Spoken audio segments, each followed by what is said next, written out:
Hey guys, tonight we begin our journey buried in the heat of endless dunes. You push against the fragile shell, the grainy sand pressing around you, and a shaft of desert light spills into your tiny world. Your first breath is not gentle.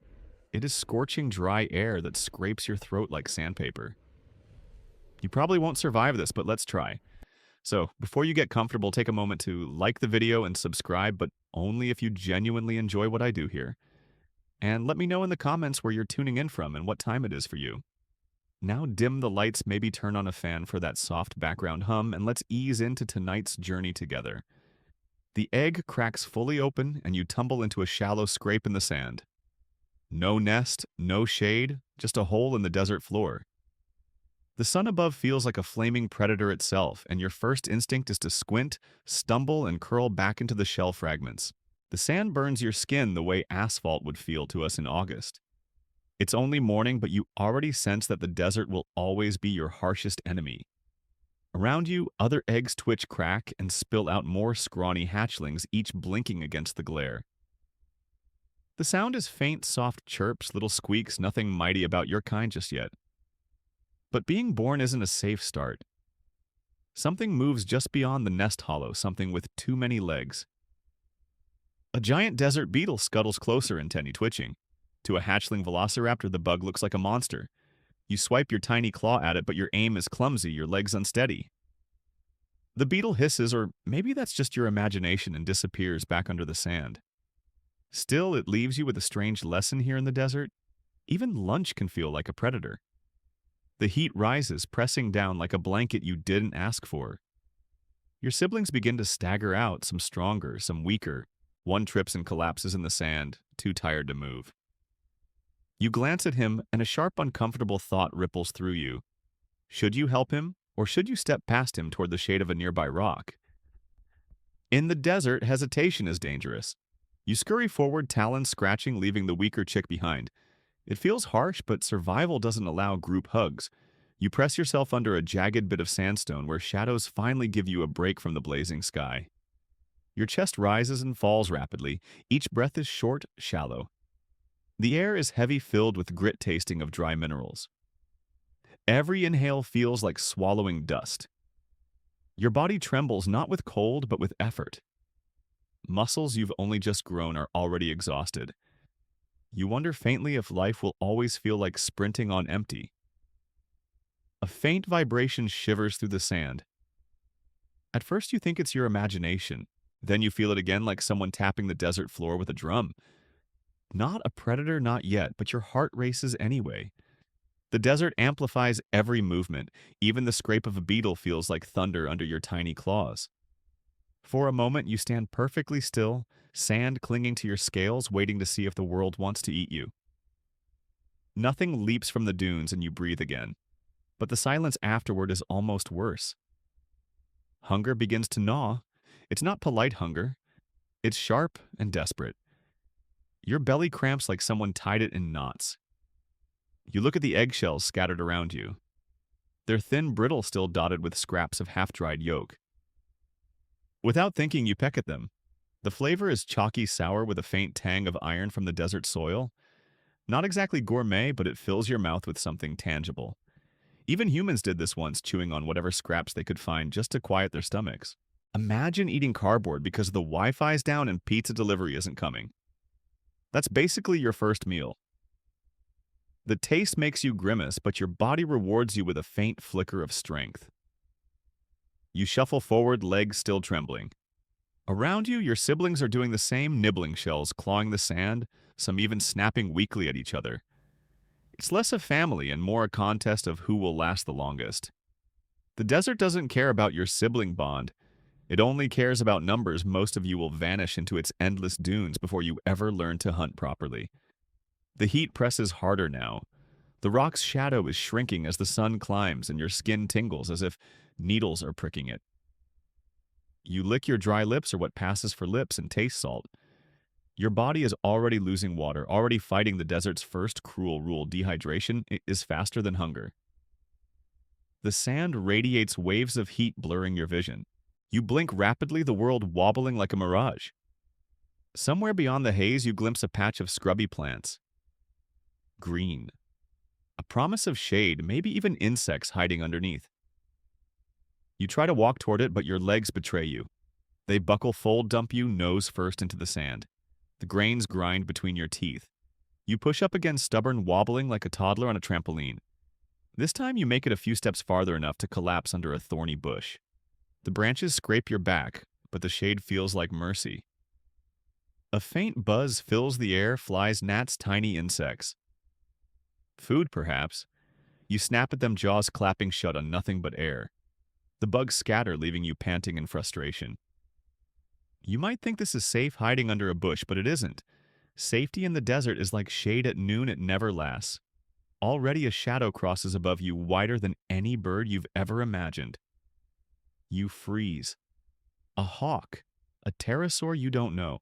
But you do know that every creature in the desert hunts for something smaller than itself, and right now, that's you. The shadow passes and your heart thuds so loudly you think the whole dune must hear it. You curl tighter into the bush claws, flexing, as if your tiny weapons will scare away the sky. Science note fossil evidence suggests velociraptors weren't giant monsters like in the movies. They were turkey-sized feathered hunters, likely weighing around 15 to 30 pounds as adults. Hatchlings like you would have been barely larger than a pigeon, ridiculously vulnerable in a world of giants. Paleontologists found curved claws and long tails that hinted at agility, but agility doesn't protect you when you're the size of a snack. You lie in the shade until your breath slows your hunger, buzzing like static in the back of your skull. The desert is quiet now, unnervingly so. Silence here isn't peace, it's suspense. Something is always listening, always waiting. You close your eyes, if only for a moment, sand sticking to your lashes. Around you, the dunes stretch endlessly like a golden sea with no promise of water. The heat waves shimmer, tricking your vision into imagining rivers that don't exist. For now, you survive. Barely. The desert hasn't killed you yet, but it's not done trying. The first enemy wasn't a predator with teeth, it was the desert itself. And it has endless patience. Tomorrow, or maybe even in the next hour, you'll meet your next opponent. And this one has venom. The bush above you rattles in the dry breeze, its thorns scratching against your downy feathers. You shift legs tucked under your belly, trying to rest, but the desert has no kindness for the weak. Every second the sun creeps higher, every inch the shade shrinks until your sanctuary is no more than a sliver of relief. Hunger claws harder at your gut. Your tongue sticks to the roof of your mouth like old leather. You're alive, yes, but only barely. Survival here's a game you don't get to quit. You crawl forward again, sand spilling down the slope of a dune like an hourglass measuring out your chances. The desert is a soundless world interrupted only by the faint buzz of flies. Then you hear it a scrape, a faint hiss. You pause, talons flexing instinctively, though your claws are still too small to matter. From the cracked soil ahead rises a creature designed entirely by malice, segmented body twitching pincers, a tail arched high with a stinger tipped in black. Your first true duel in the desert, the scorpion. It isn't huge by prehistoric standards, but compared to you it may as well be a dragon. The tail curls and flicks, clicking against the exoskeleton like a warning drum. You take a step back, but hunger presses you forward again. Meat is meat, and here in the desert, nothing goes to waste. The scorpion lunges faster than your eyes expected. You leap sideways, legs scrambling sand, spraying like sparks. Its stinger jabs into the earth where you'd just been standing, leaving a tiny crater that makes your heart race. You circle, panting, and swipe with your claw. The strike barely grazes its shell. The creature hisses again, tail swaying like a pendulum of death. For a moment, you freeze like a gamer, realizing the boss fight came too early. But instinct shouts louder than fear. You dart forward, snap your jaws, and feel something crunch a leg, brittle and sharp between your teeth. The taste is sour, metallic, nothing like the yolk you licked from your egg. Still, it is food, and food means life. The scorpion thrashes, stabbing wildly. One swipe catches your side. A hot sting flares, not lethal. Your scales deflect most of the venom, but enough to send fire through your body. You shriek, a thin sound, swallowed by the dunes, and clamp your teeth harder. The scorpion wriggles, then stills. You stumble back, chest heaving, the tail still twitching beside your foot. You collapse in the sand, body trembling. The venom burns, leaving your side throbbing like you've been jabbed with a hot needle. You lick at the wound instinctively, trying to soothe it, though it helps little. But you've won. Your first battle, your first kill. It isn't glorious, it isn't cinematic. It's messy, desperate, and painful. Welcome to raptor life. The taste lingers bitter in your mouth. You swallow anyway. Each bite is a fight between disgust and survival. The desert sun doesn't pause to let you recover. Already the shade is gone and your wound throbs with the rhythm of your heartbeat. Still, your belly is no longer empty. You curl into yourself, sand clinging to your sticky skin, and let exhaustion carry you into a shallow, restless sleep. When you wake, the light is softer orange, bleeding into the horizon. Evening. The desert cools quickly, the same sand that baked you now leaching heat from your body. You shiver, tiny feathers fluffing against the chill. Hunger gnaws again, though softer this time. The scorpion bought you a few hours of life, nothing more. And already another sound fills the silence, rustling, quick, irregular. Something alive. You creep toward it, every muscle trembling with both fear and anticipation. Ahead, a lizard darts across the sand, tail flicking like a whip. It's small, maybe half your size, but to you it's a banquet.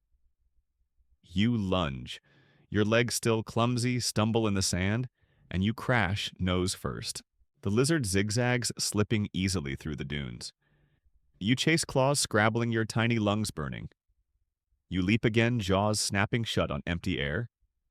The lizard vanishes into a crack in the rock, leaving you panting, chest-heaving, mouth full of sand. Failure tastes worse than grit. You sit there, shoulders slumped as the wind whistles between rocks. For a moment, despair presses heavier than hunger. How are you supposed to live if even a lizard outsmarts you? You imagine human kids trying to play soccer against pros, no matter how hard they run, the ball's gone before they can touch it. That's you now, a rookie in a league that doesn't forgive weakness.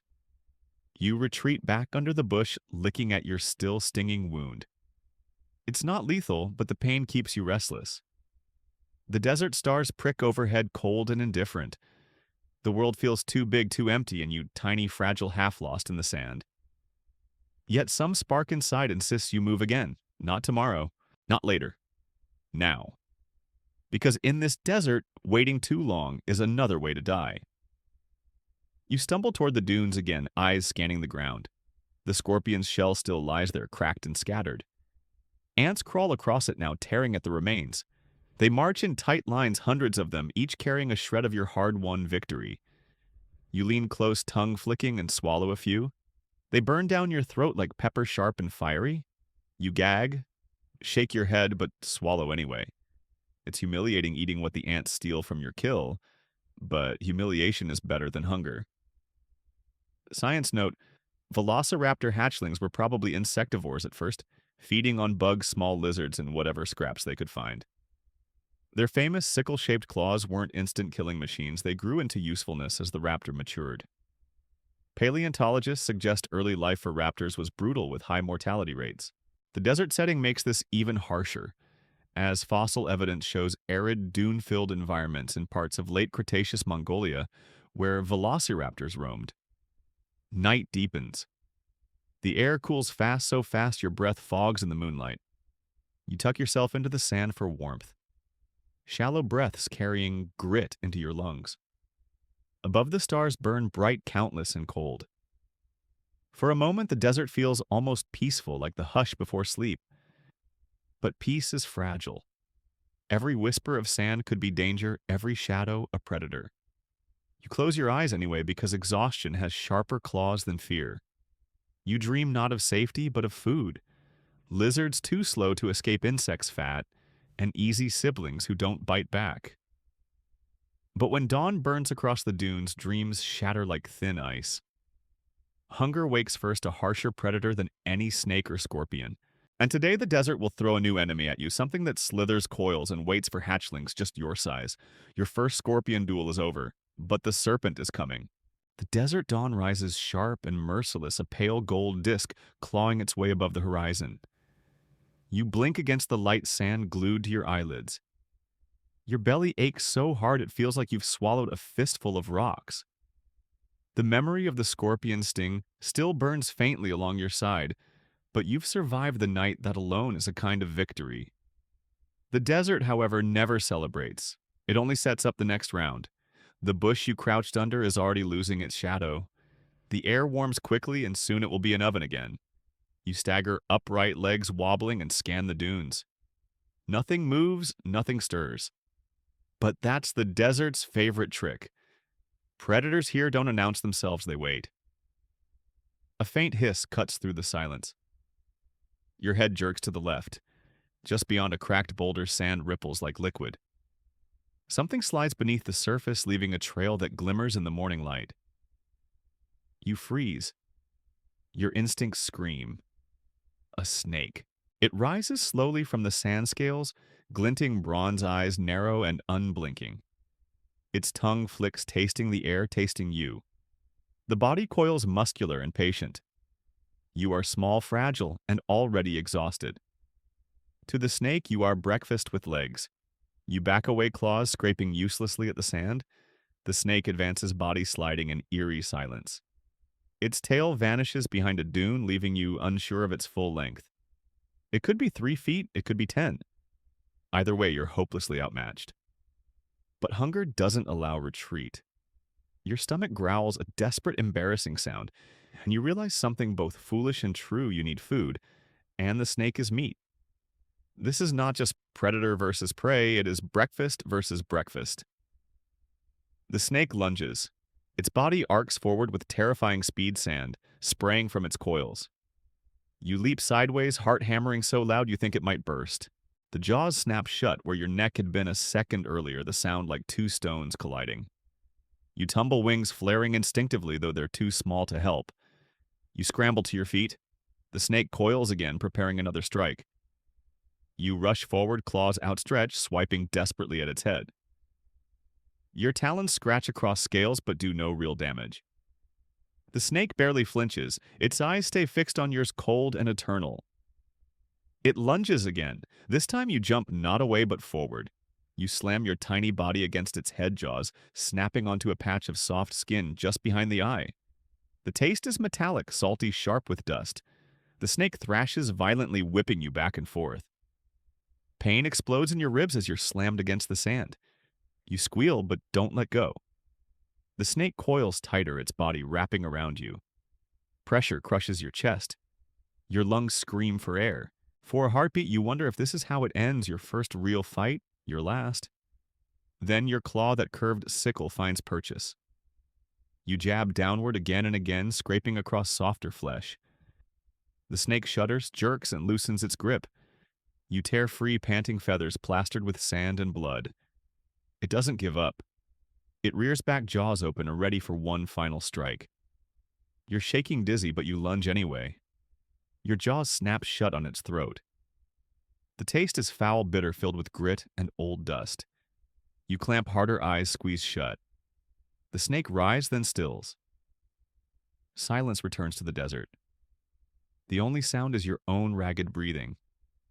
You collapse beside the body, chest heaving, claws trembling. You've won, but victory feels hollow when you're this close to death. Still, food is food. You rip at the flesh clumsily, tearing strips of meat. The taste is rubbery tough, but your belly doesn't complain. Each bite brings a surge of strength, shaky but real. You eat until you can no longer stand the taste, then stagger back, feathers sticky with blood. The sun is climbing fast now, the desert bright and blinding. Heat rises from the sand in waves. You lick your beak, glance at the snake's ruined body, and feel a flicker of savage pride. You've killed something bigger than you. Barely, but enough. A sudden screech slices the air above. You jerk your head up. A shadow crosses the sand, vast wings cutting through the glare. For a heartbeat, you panic: another predator already. But the creature's too high, circling lazily. A pterosaur may be searching for scraps. You drag the snake's body partly under the bush, shielding what's left of your meal. Even scavengers will steal from you if you give them the chance. You crouch low heart, still racing. The desert teaches fast every victory only paints a bigger target on your back. Eat too slowly and someone else will take it. Celebrate too long and you'll be swallowed. Science note fossil evidence suggests velociraptors likely tangled with snakes and other small reptiles in their environment. Their sickle-shaped claws were probably more for pinning than slashing, but even at a young age they were already experimenting with their tools. The harsh desert of late Cretaceous Mongolia preserved fossils of sand dunes where raptors and their prey left trails of survival behind. The day drags on. The sun burns higher, your wound aches, and the air shimmers with heat. You hide under the bush again, dozing fitfully bellyful but spirit restless. Every dream is filled with coils and fangs, every shadow, a reminder of how close you came to being strangled. Evening comes at last. The desert cools the sky bruised purple and red. You crawl from your hiding place, legs stiff, claws still sticky with blood. Hunger stirs again. Always hunger, never satisfied for long. The dunes stretch endlessly, silvered by moonlight. You lift your head, breathing the cold night air, and know the desert isn't finished. Tomorrow, another enemy waits patient as stone. Your scorpion duel was the tutorial. The snake was the first real level. And now the desert prepares to ambush you with something bigger. Something with jaws that snap louder than bones, the crocodile hiding in the sand river. The desert morning arrives without ceremony, just a pale wash of light creeping across the dunes, and the soundless hush of air so dry it crackles in your throat. You stretch stiff legs, the wounds from yesterday's snake battle itching like fire under your feathers. Each breath pulls grit into your lungs, each blink leaves sand scratching your eyes. Life is no friend here, but you've learned something important. Hesitation kills. And the desert never hesitates. You limp toward the low ridge of sand and stone that cuts through this part of the desert. The air feels cooler here, faintly damp, and your senses sharpen. Instinct warns you that water, real or imagined, means predators. You creep lower belly close to the ground, claws curling into the sand. Ahead, the dune dips into a shallow trench, a sand river. It's not a true river, not anymore. Long ago, water carved through here, leaving behind dried mud, scattered stones, and the faintest trickle of moisture trapped beneath the surface. Enough to draw life. Enough to draw death. At first, you see nothing. Just cracked earth and the lazy drift of dust devils spinning in the hollow. You step closer, nostrils flaring, tasting the air for prey. The ground feels softer here, crumbly. Then it shifts. Just slightly. A ripple of sand, no breeze to cause it. You freeze, claws digging deeper. The ripple widens. A mound of sand collapses, and suddenly the desert itself has eyes. The crocodile erupts from its hiding place like a nightmare given flesh.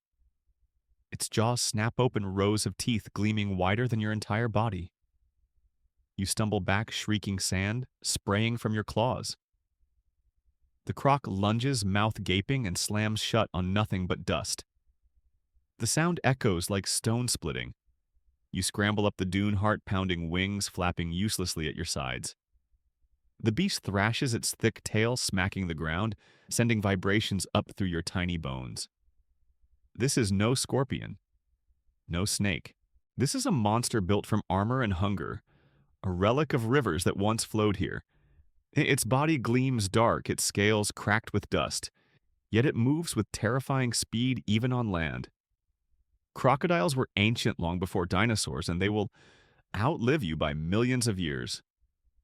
You, a feathered little experiment of evolution, are nothing but a passing snack. You crouch low, chest heaving, and scan for escape. The trench is wide. The dunes stretch forever. The croc's eyes fix on you, unblinking, a predator's patience wrapped in leathery skin. It steps forward, jaws parting again, slow and deliberate.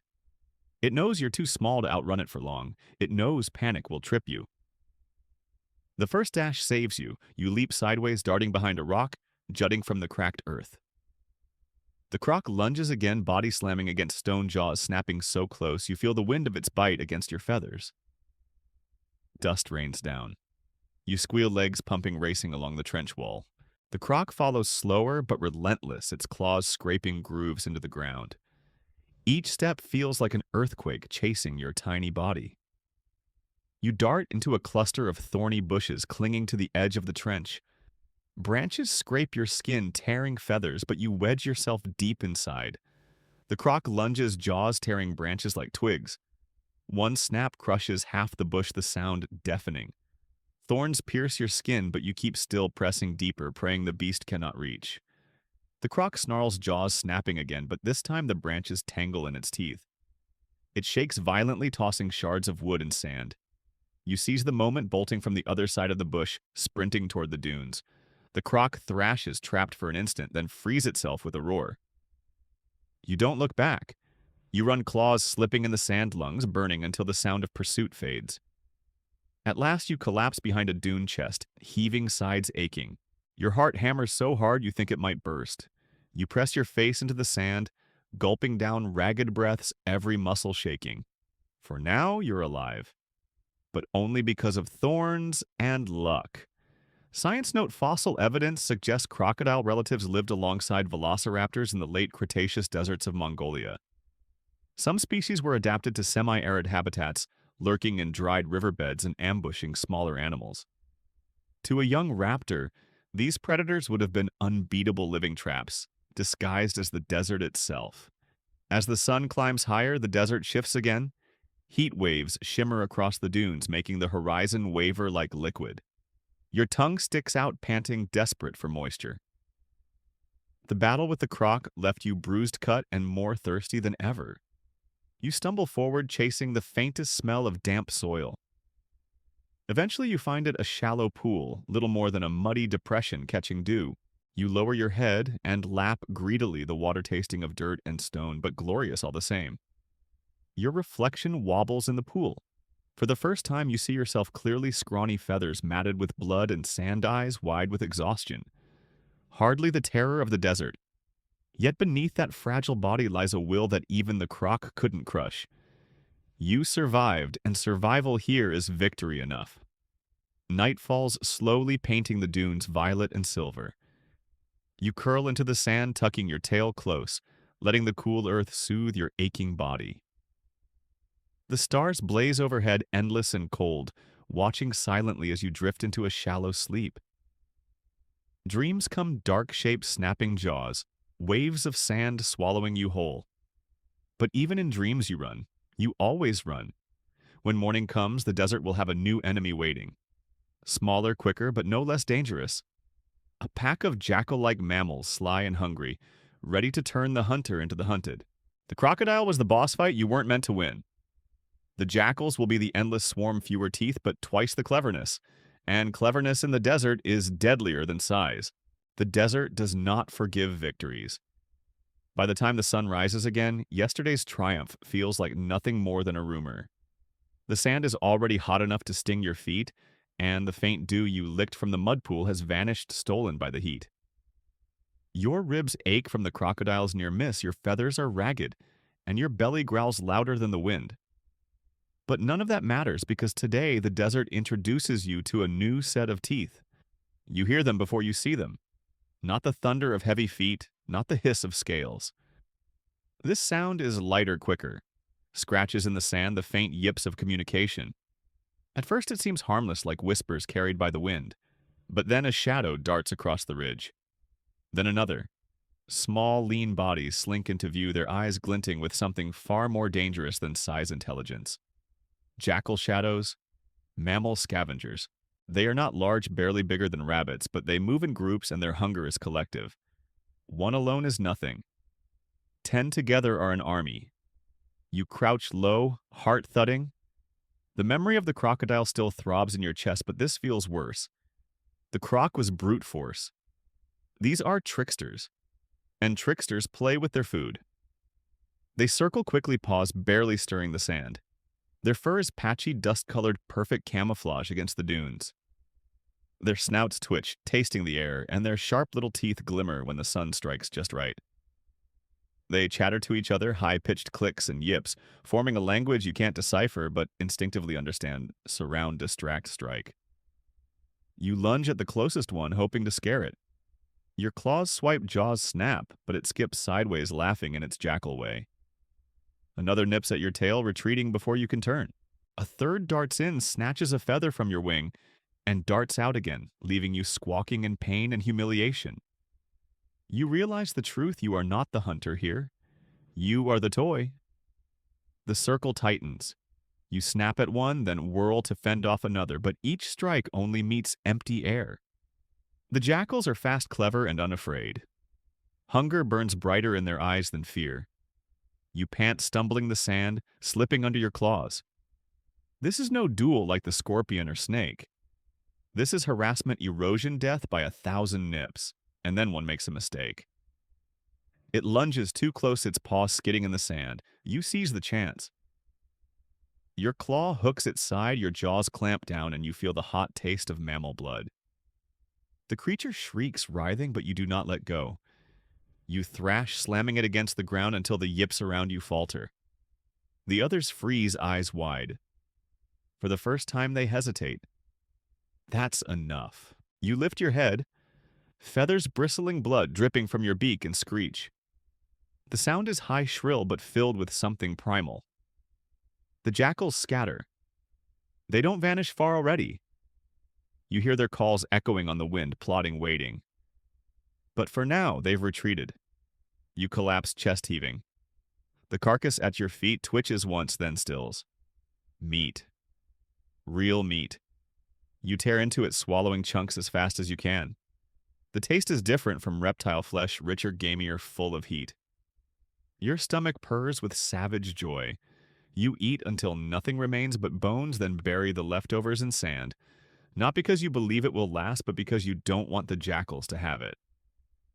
Science note: fossils suggest that small mammals lived alongside velociraptors in late Cretaceous Asia. While often portrayed as weak, many of these early mammals were agile, social, and opportunistic scavengers.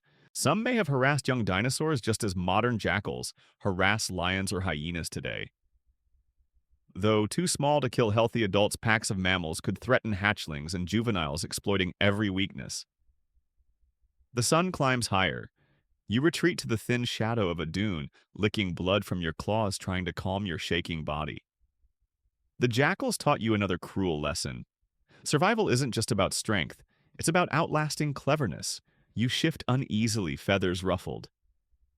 The desert is not simply an arena of monsters, it's a chessboard where every piece is against you. Evening falls, painting the sand in stripes of crimson and violet.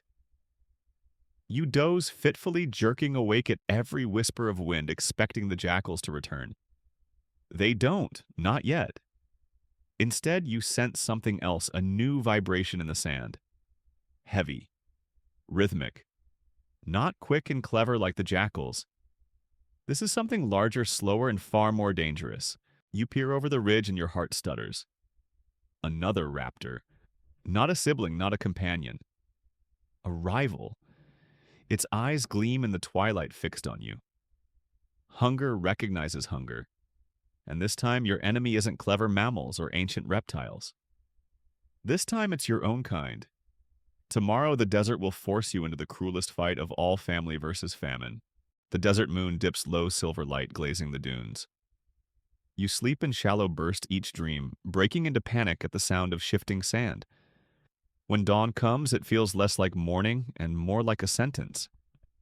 The air is cool for a few moments, then already the sun stretches claws across the horizon.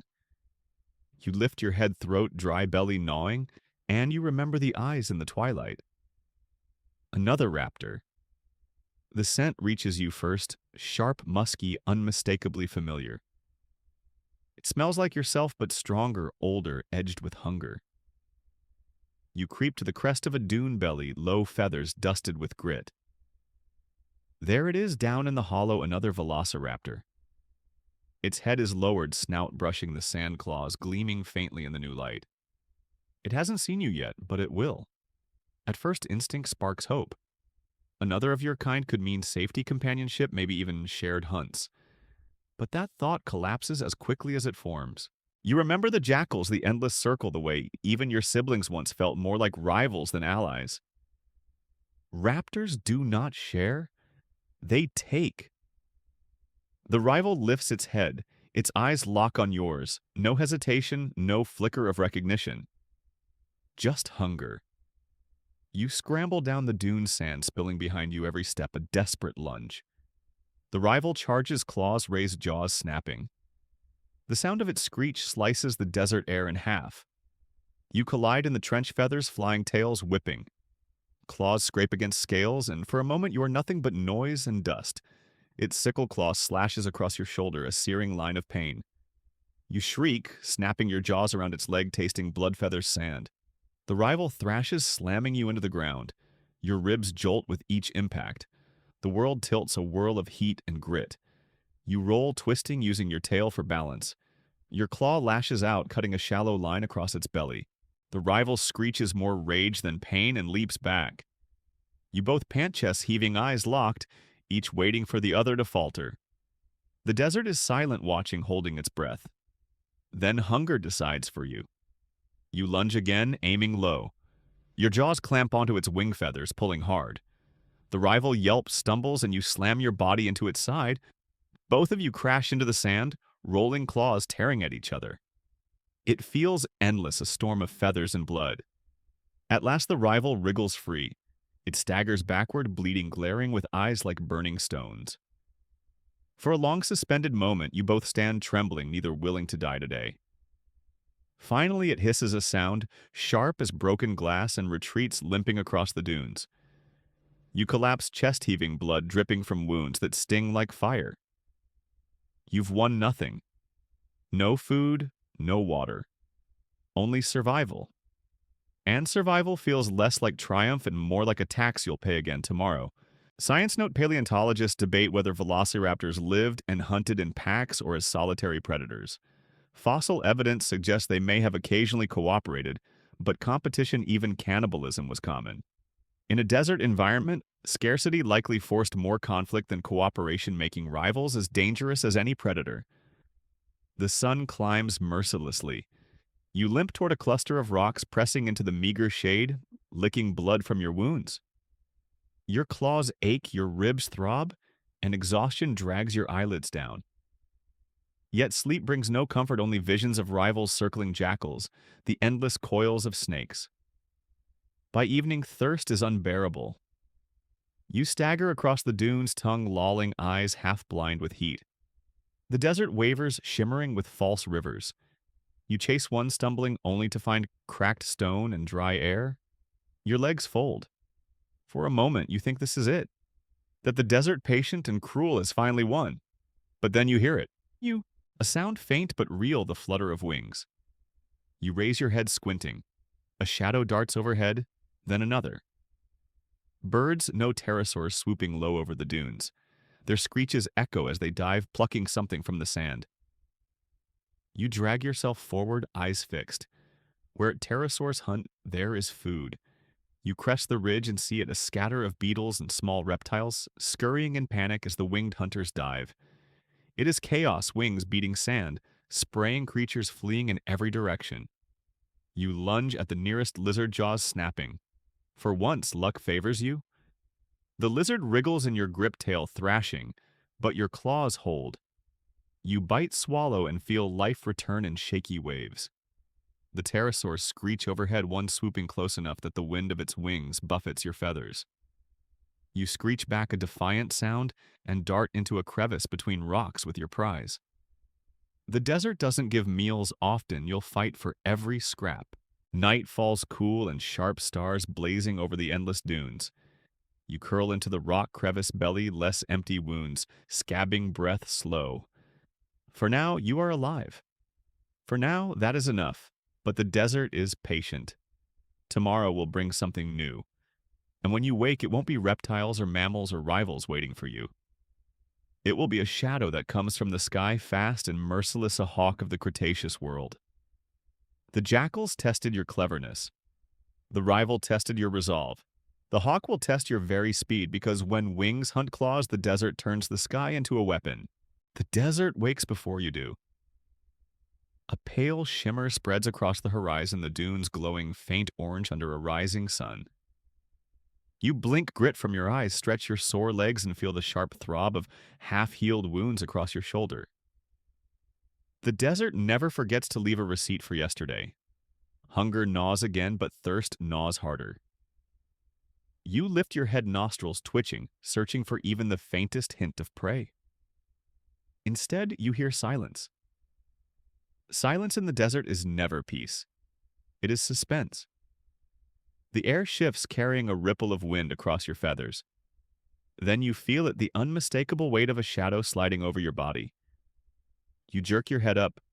A shape carves across the sky, wide wings, hooked beak, eyes like molten gold fixed on you.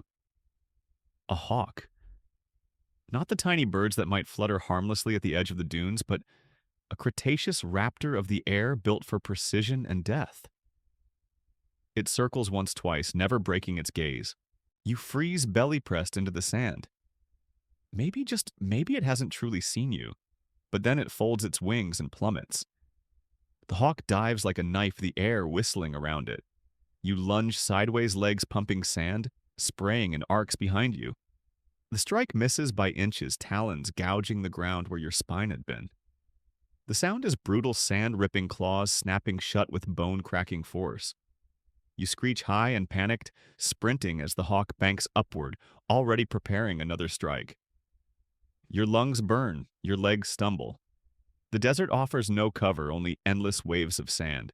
You dart toward the nearest dune, a pathetic bump against the horizon, praying it's enough. The shadow returns. The hawk dives again. You leap, wings flaring instinctively, though they can't lift you, only buying a fraction more distance.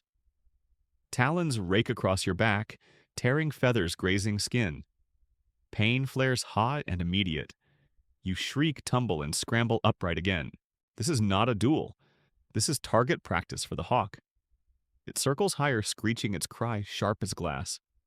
You dash, claws slipping in the sand, every step slower than the wings above.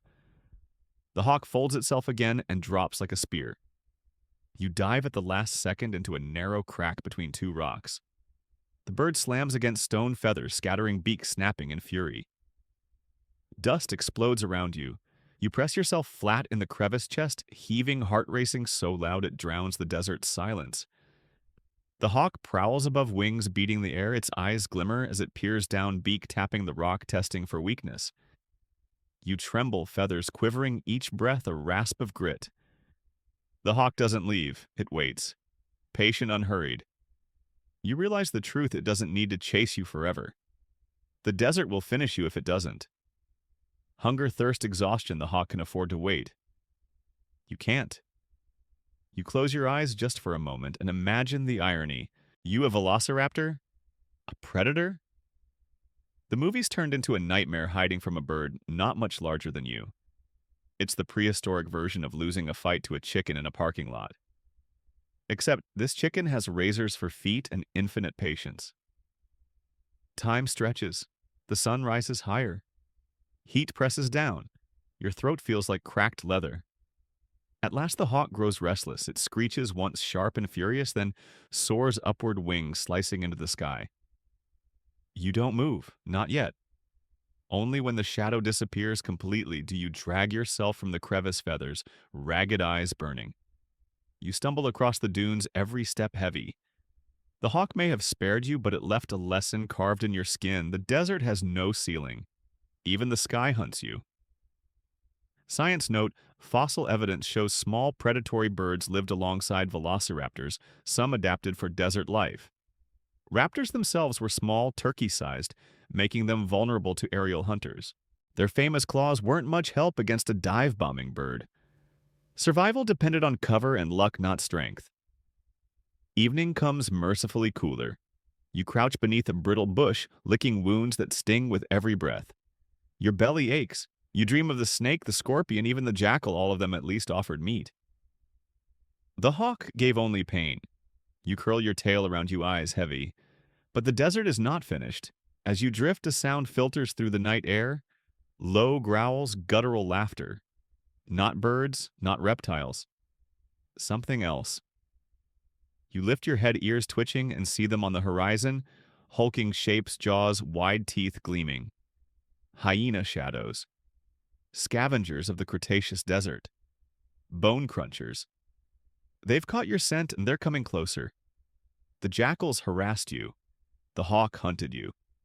These new predators will try to break you apart bone by bone until nothing remains. And the desert smiles, because for it you're never out of enemies. Night in the desert is rarely silent. The dunes sigh with shifting sand insects hum softly under the brush, and every so often the wind whistles through rock crevices like a ghost's breath. But tonight there's another sound, low, guttural, almost amused. Laughter. Not human laughter, but the kind that belongs to scavengers who enjoy the kill as much as the meal. You crouch low beneath the thorn bush, heart hammering. Shapes appear against the starlit horizon, bulky forms moving with a loping gait. Their shoulders roll with each step, tails swaying behind them. Their eyes glint faintly in the moonlight, pale and reflective, and their jaws gape in ragged grins. Hyena shadows. Not true hyenas, of course, but desert mammals built in the same mold, stocky, bone-crunching scavengers of the Cretaceous world. Fossil evidence suggests mammals then weren't all meek and mouse-like. Some grew large enough to harass small dinosaurs, and tonight you are the dinosaur on the menu. They close in with unsettling calm. No rush, no panic. They've smelled your blood, tasted your weakness, and now they follow the scent, the way flames follow dry grass. You shift feathers, bristling claws, digging into the sand. Fight or flee, those are your options. Neither feels promising. The first one lunges without warning. You leap sideways, sand exploding beneath your feet. Its jaws snap shut where your tail had been, the sound like boulders colliding. You screech, darting across the dune legs, pumping desperately. Behind you, the pack yips and growls, their laughter echoing as they give chase. The desert becomes a blur. Stars streak above as you sprint, weaving, stumbling, gasping for air. The hyena shadows are relentless claws tearing the ground, teeth gleaming whenever the moonlight catches them. One darts ahead trying to cut you off. You veer sharply, nearly tumbling down the slope, but somehow regain your balance. Your lungs burn, your heart feels like it will rip itself apart, and still they chase. It's a cruel game, and they are winning. You spot a ridge of rocks ahead, jagged teeth jutting from the sand. Salvation or trap, you don't care. You scramble up claws, slipping feathers, snagging on sharp edges. The hyenas howl below, circling the base, snapping at your tail when you slip too close to the edge. One leaps higher than the rest, jaws snapping at your leg. You slash down with your sickle claw, the curved talon slicing across its muzzle. It yelps, stumbles, blood dripping from the cut. The others pause, surprised by your sudden defiance. You hiss, feathers, bristling wings, flared wide to make yourself seem larger. For a moment, they hesitate. Not out of fear, but confusion. You are supposed to run. Prey always runs. When prey fights, the rules shift. The biggest of them growls, a sound low and vibrating, and steps forward. Its jaws open, wide teeth gleaming. You lash out again, claw striking its shoulder, but this time it barely flinches. Its paw swipes, striking your chest, knocking you backward into the rocks. Pain blossoms sharp and hot, and the breath rushes from your lungs. The pack surges closer. Their laughter grows louder, more frenzied. You are seconds from being torn apart when fate intervenes. A shadow streaks across the stars. A screech echoes overhead louder than any hyena's laugh. The scavengers freeze, ears twitching. You tilt your head just in time to see it, a massive pterosaur wings, wide enough to blot out the moon. It dives, claws extended, beak snapping. The hyenas scatter, yelping, tails tucked. One is too slow. The pterosaur snatches it, lifts it screaming into the sky, and vanishes into the night. Silence crashes back down, broken only by your ragged breathing. The surviving hyenas retreat, their laughter fading into the dunes. You slump against the rocks, chest heaving, feathers sticky with blood. For now you're safe. Not because of your strength, but because the desert's food chain has no loyalty. One predator saved you from another, but only by chance. Science note evidence suggests pterosaurs shared habitats with velociraptors, scavenging carcasses and occasionally hunting small prey. Hyena-like mammals didn't exist yet, but fossil relatives show some grew larger and more carnivorous than the stereotypes of tiny mouse mammals hiding in the dark. Prehistoric ecosystems were tangled webs where danger came from every direction, land, sky, and even underfoot.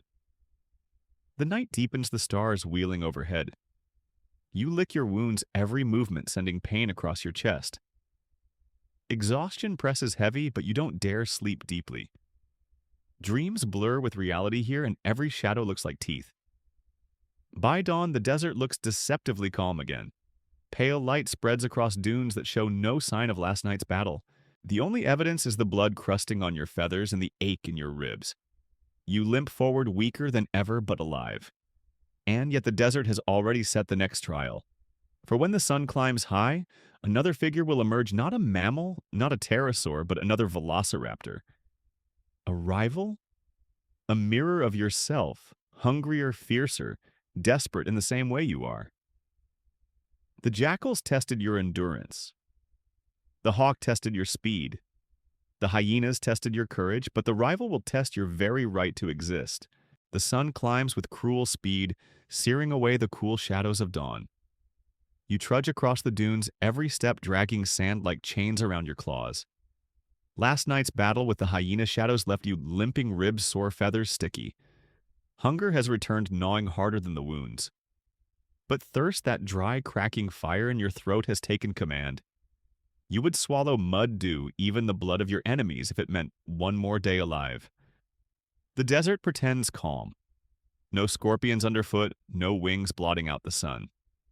Just waves of sand rolling into the horizon, each one a reminder that you are small, temporary, and disposable. You scan the land ahead, nostrils flaring for scent, ears twitching for sound. And then you hear it, the scrape of claws against stone. You freeze, crouching low. The sound repeats, rhythmic, deliberate. A shape rises from behind a dune. At first you think the desert has conjured a reflection of yourself, a mirage, but the heat haze parts, and there it is, another velociraptor. It stands taller than you, feathers darker body, lean but scarred. Its eyes lock on yours, glinting with hunger that is too familiar. You both stop. No screeches, no posturing. Just silence stretched taut like a bowstring. Instinct whispers that this could be an ally, another of your kind facing the same cruel world. Perhaps together you could chase jackals, steal from crocodiles' raid nests.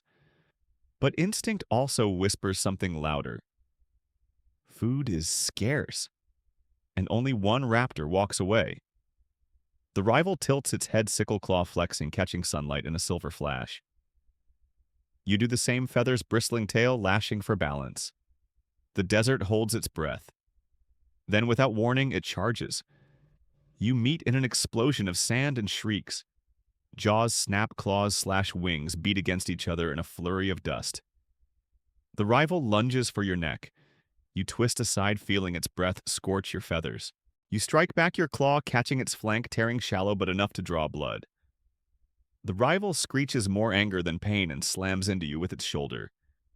You topple, rolling across the sand, choking on grit. You scramble upright, chest heaving. The rival circles, eyes locked, tail stiff as a rudder. Every movement is measured, calculated. It leaps again, claws extended. You duck low, thrusting your snout upward. Your jaws clamp onto its wing feathers, yanking hard. The rival screeches, feathers ripping free, blood smearing across your beak. It thrashes, kicking. A claw grazes your leg, sending pain lancing up to your hip. You shriek and let go, stumbling backward. For a moment, both of you pause, panting, bodies trembling. Blood drips onto the sand, dark spots that vanish quickly in the heat. The rival lowers its head, eyes blazing. You know this fight won't end until one of you yields or dies. You lunge first, this time claws raking across its chest.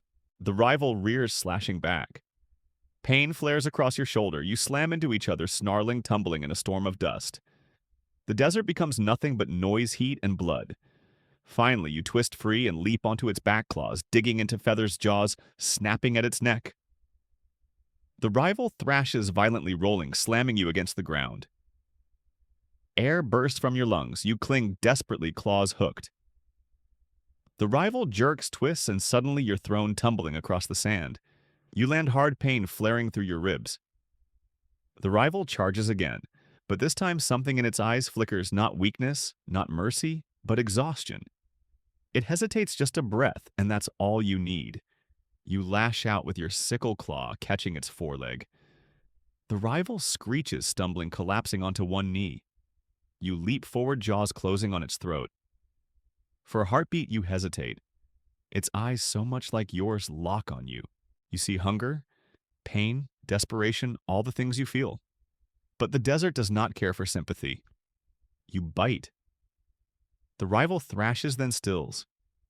Silence crashes down again, broken only by your ragged breathing. You stumble back, chest-heaving, feathers dripping with blood. Victory tastes bitter, metallic, and hollow. You do not feel like a conqueror. You feel like prey that survived a coin toss. You collapse beside the body, too tired to eat, too dazed to celebrate. The desert wind hisses across the dunes, covering tracks, erasing evidence. Soon it will look as though this fight never happened. Only the ache in your body will remind you. Science note: paleontologists have found fossil evidence suggesting velociraptors may have fought each other violently over territory or food. Bite marks and claw wounds on bones hint at brutal clashes, possibly even cannibalism when prey was scarce. In an arid desert ecosystem, competition among raptors would have been as deadly as any outside predator. As the sun sets, painting the dunes crimson, you finally tear into the rival's body. The meat is stringy bitter, but it fills your belly. Cannibalism isn't pride, it's survival. And tonight survival wins. You curl into the sand afterward, belly-heavy, eyes closing despite the ache. Dreams come vivid and sharp, rivals, hyenas, hawks. But in the dreams, you always fight, always claw, always bite. Because that's the only way the desert allows you to exist. When morning comes, the rival is only bones and you are only scars. You rise shaky but alive. The desert is silent again, waiting. But it won't wait long, because soon the ground will shake. A sauropod herd will pass through giants, blotting out the sun, and your tiny claws will have to decide: scavenge their shadows or be trampled beneath their feet. The desert has tested you with equals. Next, it will test you with giants. The desert morning hums with tension. You drag yourself across the dunes, body sore, belly heavy with the taste of your fallen rival, still clinging to your tongue. Cannibalism wasn't victory, it was necessity. The sun climbs, glaring hot against your wounds, and every step feels heavier than the last. You think perhaps today will bring rest, maybe even a chance to lick your scars in peace. But the desert has no such intention. The ground trembles. At first you mistake it for your own weakness, the wobble of tired legs. But then the sand itself shudders, spilling down dune slopes in little avalanches. You freeze, nostrils twitching, eyes wide. The tremor grows into a rhythm, slow, thunderous beats like drums struck by giants. And then you see them cresting the horizon, sauropods. They move like mountains on legs, necks, swaying above the dunes' tails, dragging long arcs behind them. Sunlight glints off their scales, dust rising around each footfall. To them, the desert is nothing. To you, they are the desert-walking embodiments of inevitability. Argentinosaurus may never have stepped into these sands, but their smaller cousins certainly did, towering beasts dozens of times your size. You crouch low-tailed, twitching, heart-hammering. The herd moves slowly but with purpose, their eyes half-lidded, their mouths sweeping through sparse patches of desert brush. They eat what you cannot reach, whole branches vanishing into their throats in single bites. The ground shakes harder with each step until the vibrations buzz in your teeth. Instinct screams, stay back, yet hunger whispers louder. You see scavenger birds circling high above, waiting for scraps. Where there are giants, there are accidents. And where there are accidents, there is meat. You creep closer, weaving between dunes, every feather pressed flat against your body. The sauropods loom so large you can barely see the horizon beyond them. Their feet sink into the sand like craters forming in real time. You skirt along the edge of the herd, wary eyes darting for signs of opportunity. And then it comes. One of the juveniles, still massive compared to you, but smaller than the others, stumbles. Its leg catches on a ridge of rock hidden under the sand. It bellows a deep, resonant call that makes your bones vibrate.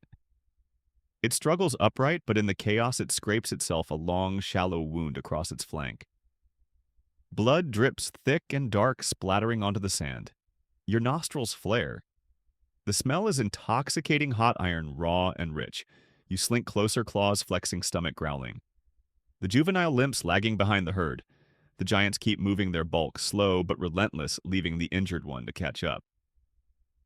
For a moment, you see the desert's invitation, fresh blood, a weakened giant a chance. But the desert never gives without taking. The juvenile's tail lashes a whip longer than 10 of you lined up. It slams into the sand with a crack like thunder, sending dust flying. You freeze, realizing that what looks like vulnerability can still crush you in a blink. One misstep, and you'll be nothing more than a smear underfoot. You stalk closer anyway, heart hammering. The sauropod limps forward bleeding, but its sheer size makes you feel like an ant stalking an elephant. You dart in, snapping your jaws at the dripping blood. The taste is rich, dizzying.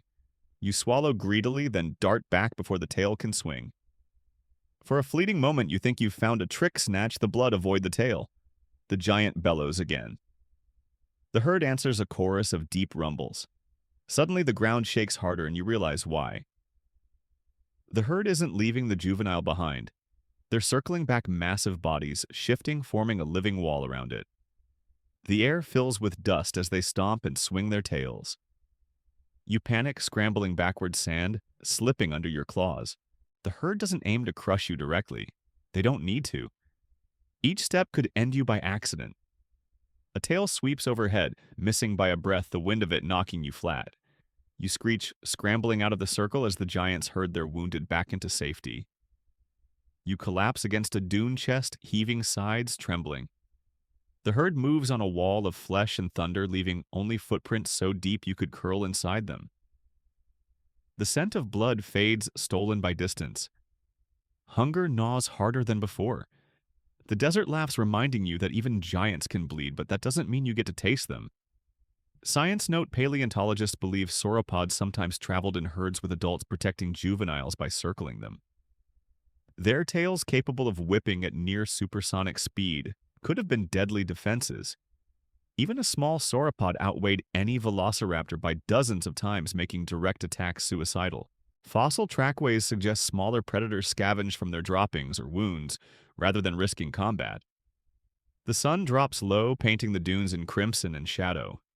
You lick dried blood from your claws, a pitiful reminder of what you couldn't claim. Exhaustion settles over you like another layer of sand. You curl into a shallow depression, hiding from the cooling wind, eyes heavy. But sleep is not kind. Dreams twist with thunderous footsteps, tails swinging, blood dripping into the sand, only for giants to stomp it away. You wake with a start, heart racing, only to find the desert calm again, stars glittering cold above. You drag yourself upright, bones aching, and scan the horizon. The herd is gone. Only silence remains. But silence, you've learned, is a prelude. Tomorrow, the desert won't test you with giants. It will test you with something faster, sharper, and deadlier, another predator who knows how to stalk, ambush, and strike. The sauropods shook the ground. The next enemy will shake your nerves. Because when speed hunts speed, only one raptor walks away. The desert dawn breaks with a thin chill, the kind that tricks you into believing the day will be kind. You stretch stiff legs, shake grit from your feathers, and feel yesterday's bruises throb like fresh wounds. The herd of giants has moved on their footprints, half filled with drifting sand, as if the desert itself is erasing the evidence of what you witnessed. You trail one claw through a print deeper than your entire body, then scurry away before the emptiness swallows you too. Hunger claws at your belly. You need food, not fading echoes. The air grows hotter, quickly shadows shrinking until they vanish entirely. You stalk the base of a dune, ears twitching for the faintest sound. Nothing. Just the dry hiss of sand sliding under its own weight. Then there, a faint rustle like claws against stone. Not the heavy thud of giants, not the slithering of snakes. Something closer. Something like you. You freeze. A shape appears at the crest of the dune outlined against the sky. Lean body, long tail, feathered arms half spread. Its eyes fix on you, instantly a predator's stare. You know the posture, the stance, the twitch of the sickle claw. It's another raptor. Not a rival hatchling like before. This one is bigger, faster, a juvenile on the edge of adulthood. And it's looking at you the way you look at lizards. You dart sideways, claws digging into the sand. The predator raptor follows swift and sure, its tail balancing each turn with perfect grace. You sprint, heart-pounding wings flaring for balance.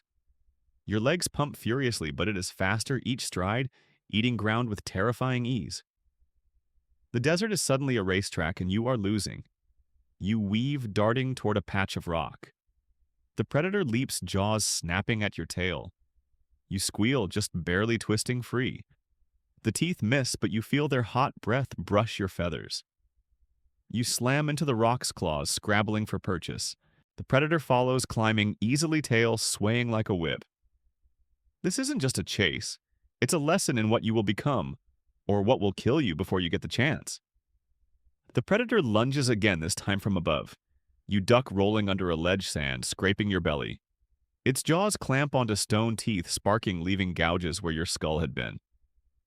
You hiss, darting out the other side, tail stiff for balance. The chase resumes. The desert offers no cover, no mercy. Only sand and stone and open sky. You dash toward a dry riverbed, heart hammering, lungs screaming. The predator follows, relentless. You leap into the trench, stumble, and collapse against the cracked earth. The predator drops in after you, landing in a spray of dust. You whirl, sickle claw raised, chest heaving. For a heartbeat, you stare at each other. Predator and prey, yet both the same. Its eyes burn with hunger, yours with fear. But deep down, you recognize that one day you'll either become this hunter or die to it. It charges. You swipe, wildly, claw grazing its snout. It recoils, screeching, blood speckling the dust. That moment buys you seconds. You dart between boulders, heart-pounding, legs trembling. The predator snarls, frustrated, and slams into the rocks.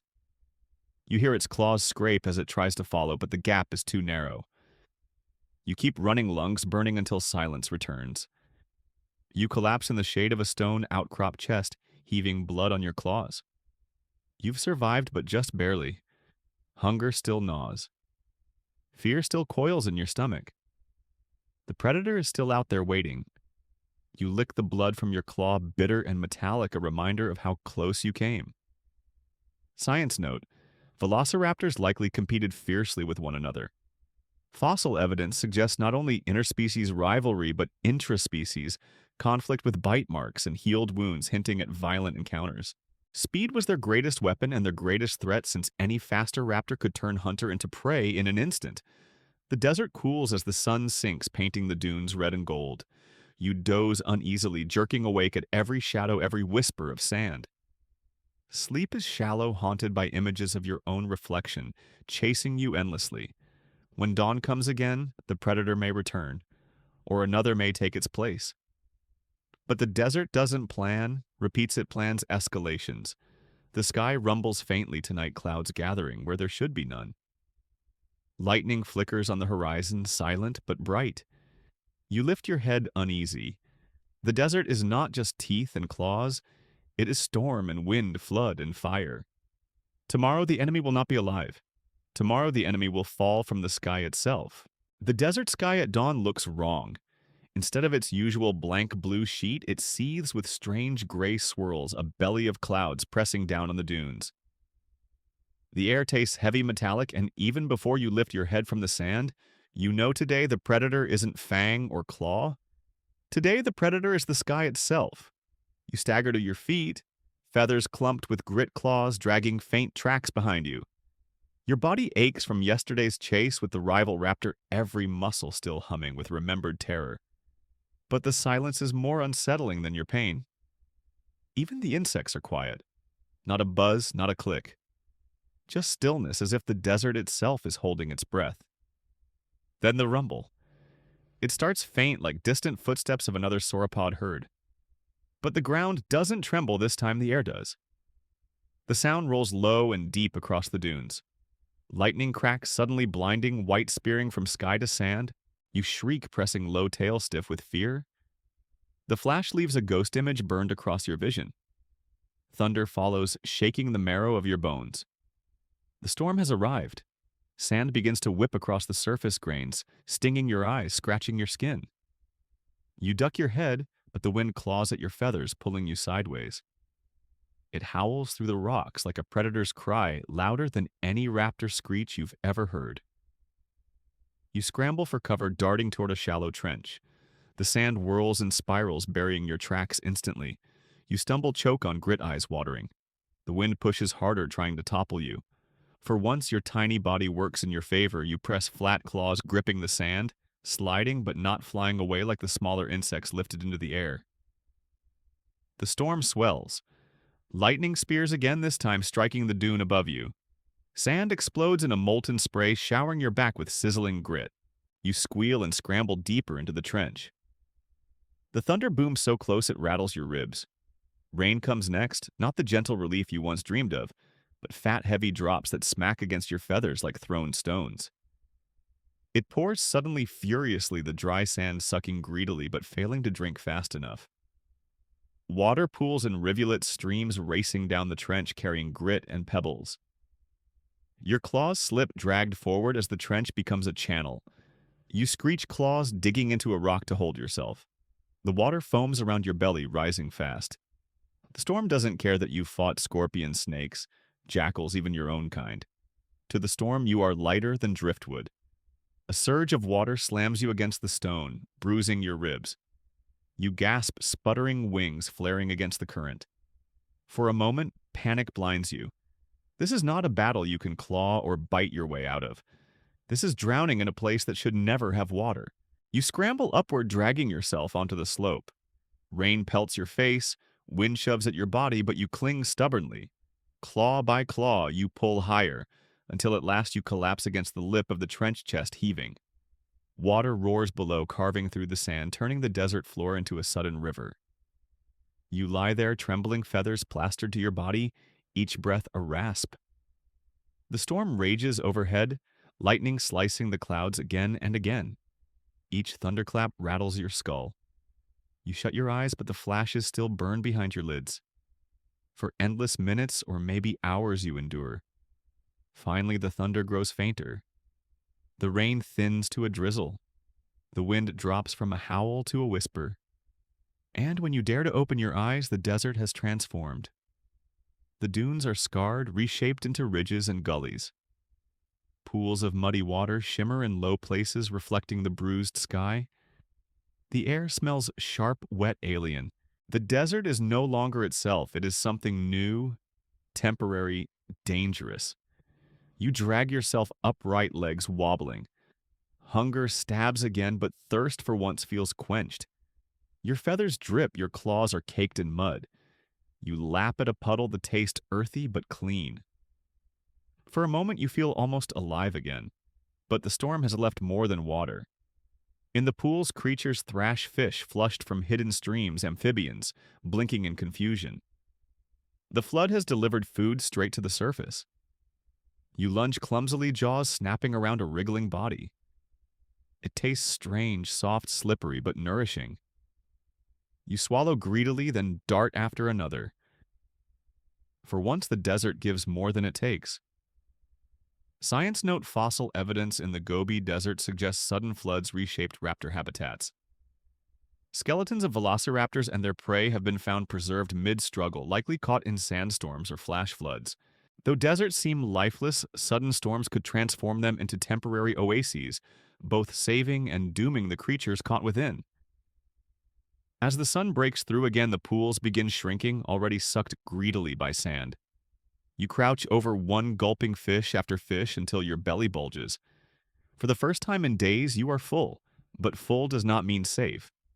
The storm gave food to you, but also to others. A shadow shifts at the edge of the dune. Another predator. Larger, heavier. Its eyes fix on you as the thunder fades. The storm tested your endurance. The next enemy will test your place in the food chain once more. The crocodile was brute force. The jackals were clever. The hawk was speed. The rival was hunger. The storm was chaos. Now the desert offers a scavenger whose laugh is louder than thunder, whose jaws are made for breaking bone. A hyena shadow returns. This time, it is not alone. When the storm finally limps away, the desert looks stitched back together with crooked seams. Puddles shrink to mirrors, gullies harden into new scars, and the air carries a clean metallic tang, where lightning kissed the sand. You stand hip-deep in a hoofprint-sized pool, gulping one last slippery fish as the water thins under the sun. Your feathers are a mess, mud clumped to down grit, glued to wounds, but your belly is almost content. Almost. That word is the cruel anthem of this place. The wind shifts. Not the cool breath that follows rain, but a dry draft that smells of musk and old blood. You freeze. On the rim of the gully, silhouettes step from the wavering glare, long tails held like tightrope's arms, half-spread sickle claws glinting. Raptors. Not your size bigger. Deeper chests, thicker necks, eyes like polished amber scanning everything that moves. They descend the slope without hurry, like owners returning to a property the storm briefly borrowed. You melt into a shadow under a slumped boulder chest, hitching. The newcomers spread across the floodplain with practice spacing, a loose crescent around the fish-dotted pools. One pauses, head cocked. Another splashes forward, stabbing a fish against the sand with a single decisive pin of that famous toe. A third prowls the rim watching. Nothing wasted, no flailing, efficient. The first laugh doesn't belong to them. It bubbles from the dunes, low, cruel, amused. Hyena shadows drawn back by the same flood that fed you. They spill over the ridge shoulders, rolling teeth bared, expecting an easy raid on the puddle buffet. The biggest lopes in a circle, gauging, then locks eyes with the front raptor. The mammal's grin falters. The raptor doesn't posture, doesn't hiss. It simply steps forward, tail, rigid toe raised. The hyena hesitates and the crescent snaps shut. Two raptors slip in from the sides with economical speed. A third comes straight on. Sand explodes, water sheets upward, and the laughter breaks into panicked yelps. Moments later, the mammals scatter, one limping, one bleeding, the rest melting into glare. The floodplain belongs to the big raptors now. You watch barely breathing while they turn chaos into a system one drives, one pins, one feeds first. Then they rotate like gears. Nothing theatrical, just the practiced rhythm of hunger and experience. Your belly recently heavy tugs again. The pool nearest you holds two fish and a stunned amphibian spinning slow circles like a dropped coin refusing to lie flat. The nearest big raptor has its back turned. You are small, quick, nearly invisible when you decide to be. You slide from the boulder's shadow belly, low claws silent in mud. The amphibian bumps the bank flips. You flick it toward you, jaws parting clean, quick gone. A single bite, a single swallow. You pivot to retreat and meet an eye. Amber and unblinking, it sits inches above your reflection. The big raptor's head tilts, not curious, not angry. Accounting. You spook backward on instinct tail, windmilling for balance. The raptor steps once, twice, casual as sunrise, until its shadow drapes over you in the pool. Your whole body shrinks without meaning to. You make yourself narrow feathers, pressed flat eyes lowered in an animal apology older than language. A second big raptor splashes up behind the first. For a heartbeat, the two glance from you to each other. You feel like contraband found in a cousin's backpack. Then the front hunter lowers its head and eats the other fish. No lunge, no chase. A dismissal masquerading as indifference. Its partner peels away to flush another puddle. The message is simple: you are not prey worth spending breath on, unless you mistake tolerance for permission. You inch back beneath the boulder heart, thudding relief icy and shaky. The big hunters resume their algorithm. A gull snatches a shard of flesh and is chased off with a single leap. A lizard tries to sprint between two tails and discovers how fast those tails can become walls. The choreography is terrifying and beautiful, and your brain does the petty modern thing it always does. If a human filmed this, the title would be something like "Desert Raptor Wolves Invent Teamwork," and the comments would argue for 3 years about whether cooperation counts as culture. You might think this is safe, staying near experts so their competence splashes onto you, but it isn't. When big hunters work this efficiently, scraps shrink to zero, and zero in the desert is a number that erases neighbors. You edge along the rock line, stealing minutes of shade. A dragonfly skims the puddle and you pluck it from the air without thinking. Crunch, quick swallow, faster. One of the raptors flicks an ear hole, did it here. You still, it returns to work. Your breath slide out like you're diffusing a bomb by whispering at it. Science note: larger dromaeosaurids lived in late Cretaceous Mongolia. A kilobator is one candidate sharing dunes with smaller cousins like Velociraptor. Whether pack hunting truly occurred remains debated. Trackways and bone beds hint at group presence, while prey-size puzzles and healed injuries suggest at least occasional cooperation. Paleontologists still argue whether such coordination was strategy coincidence or mere tolerance around rich patches like floodplains. What isn't debated size matters. A velociraptor weighed tens of pounds. A big dromaeosaur could double or triple that with proportionally longer reach, deeper chest, and a toe claw that punishes bad timing. By late afternoon, the puddles thin to slicks. Fish go first, then frogs, then patients. Voices in the raptor crescent, sharpen short trills, throaty growls, a language of quotas and cues. Twice your size doesn't mean twice your calm. Hunger phrase even efficient hunters. A dispute snaps open at the biggest pool shoulder shove-tail whip a slam that shakes water into beads. You use the argument like a curtain and slip to the far rim where the mud is cooling into crazy paved plates. Nothing left but a smear of scales, a half-chewed fin. You nose the mud anyway, tongue-scraping mineral and memory, and step back out before their voices turn toward you. The sun tips light, thickening to amber syrup. Shadows stretch into long warning lines. The crescent contracts hunters drifting uphill towards sleeping ridges, bellies less empty but not full. You wait under your boulder until their silhouettes cut out of the sky one by one. The last tail flicks once like a period at the end of a sentence you're lucky not to be inside. Silence returns, not peace, just unoccupied time. You slosh across the chewed floodplain searching for unclaimed crumbs. A beetle rights itself in a ripple of silt.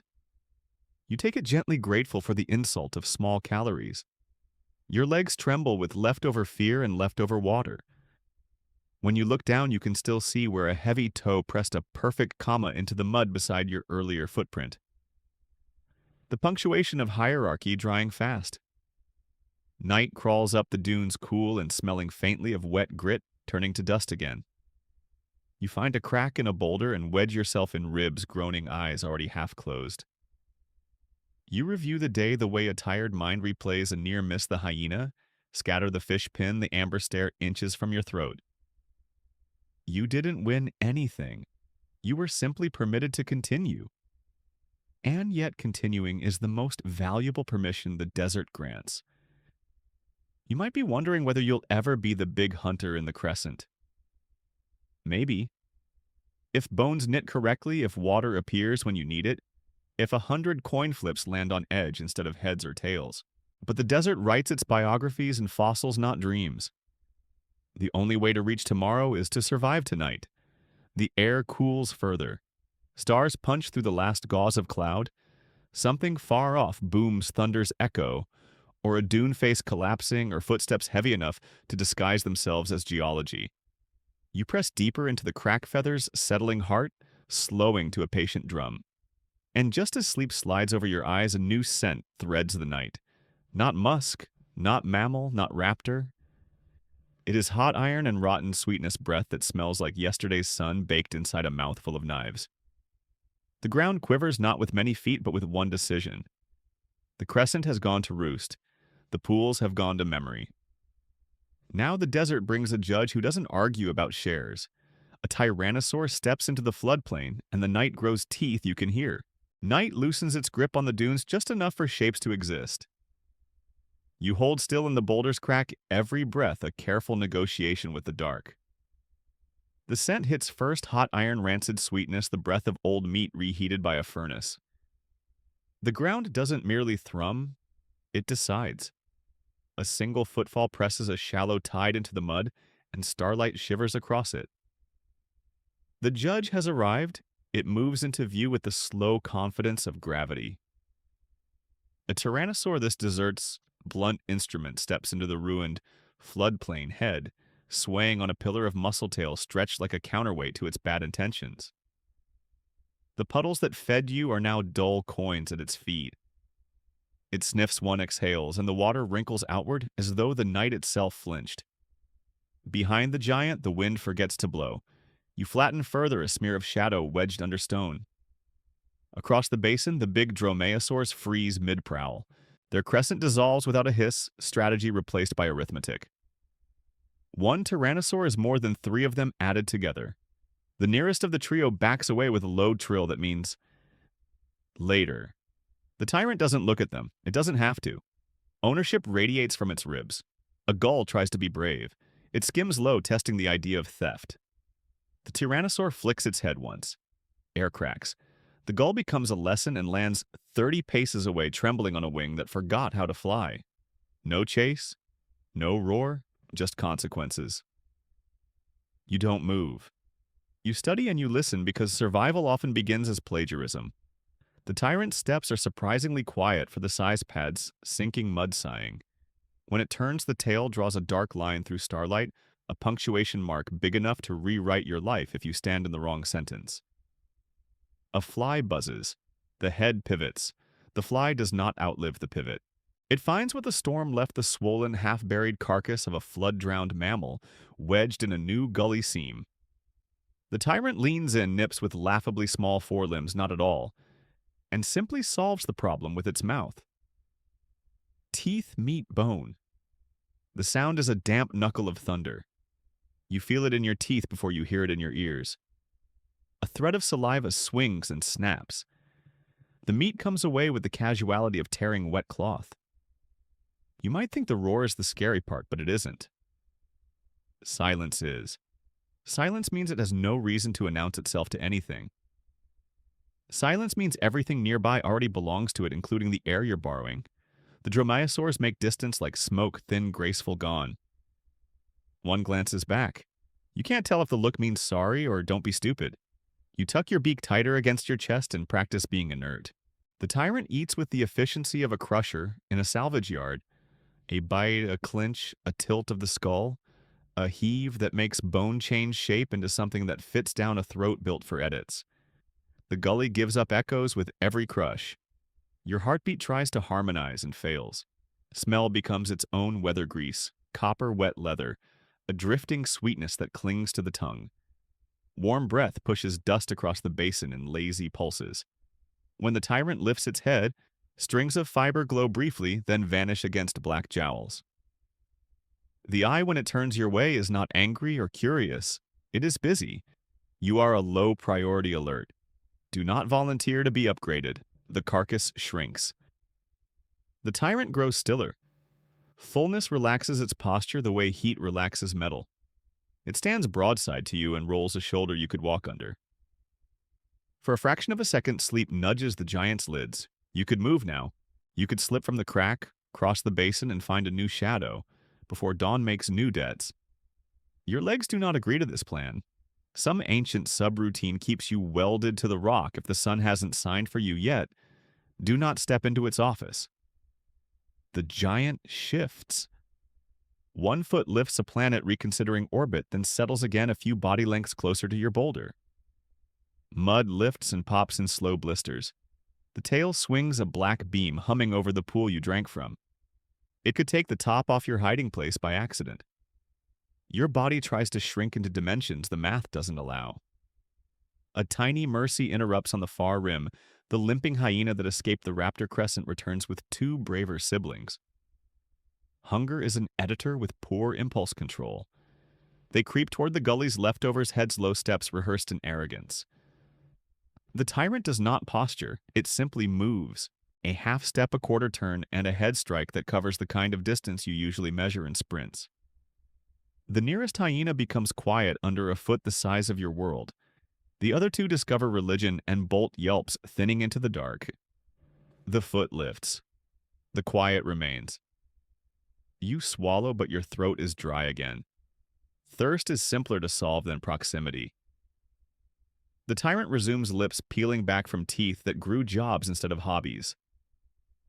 In the angled dawn, you can see grooves worn into enamel like someone filed history into them one meal at a time. The jaw is a hook, the bite, a decision. Paleontologists would later weigh words scavenger hunter both, then shrug toward both. Your experience suggests a third label editor. It revises the living into the eaten and leaves notes in the margins shaped like footprints. Science note. In Velociraptor country, the prime tyrant was likely Tarbosaurus batar, the Asian cousin of T. Rex, similarly massive with a deep skull and bone-crushing bite force, estimated in the tens of thousands of newtons. Its arms were comically short, its jaws did the real work. Evidence from tooth-marked bones healed bite scars and bone beds indicates both active predation and frequent kleptoparasitism. Stealing kills from smaller theropods the way thunder steals the sky from whispering rain.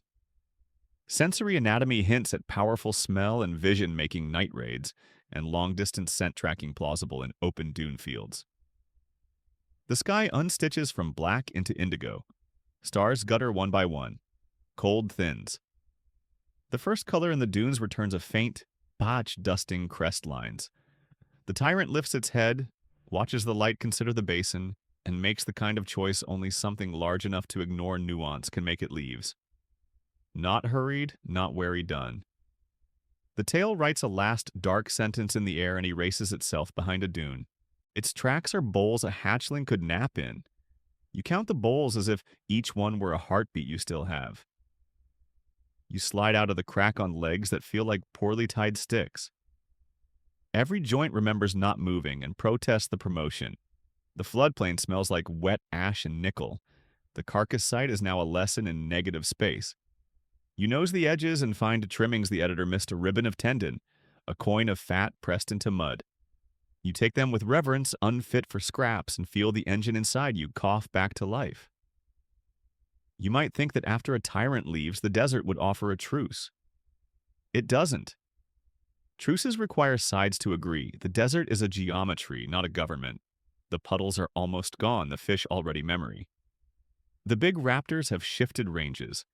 Hyenas learned a new border. The flood's generosity spent itself in a day, and now everything that ate must pay again.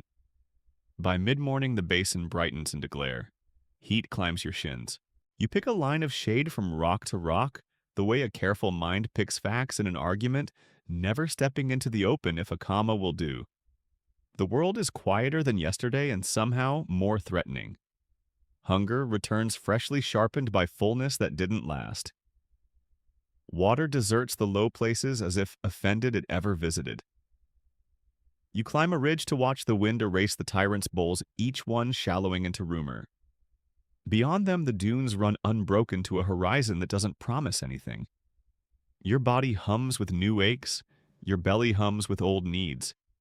Your eyes track the air for shadows and the ground for wiggles.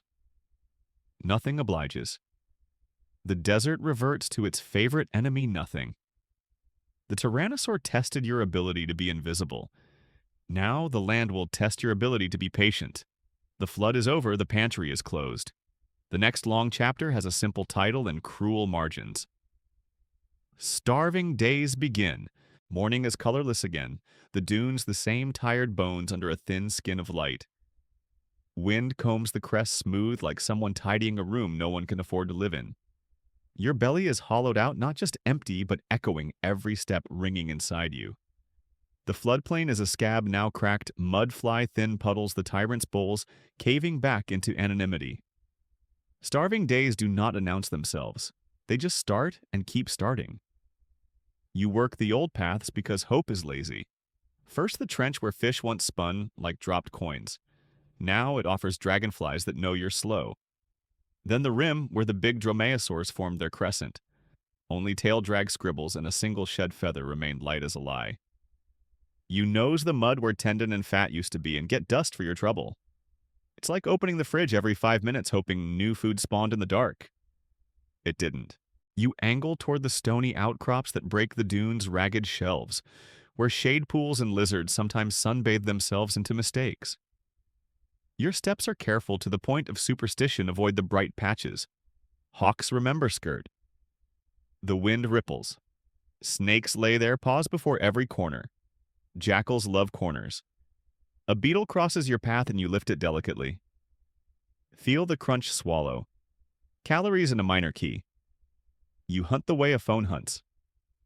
Signal at 3% battery, desperate, inventive, ashamed. A scent that isn't heat or old blood ghosts your nostril. Green, dusty, egg wet. You freeze head cocked. The wind brings it again with a whisper of dry, papery membrane. Eggs, not yours? Not anyone's you'd admit to respecting.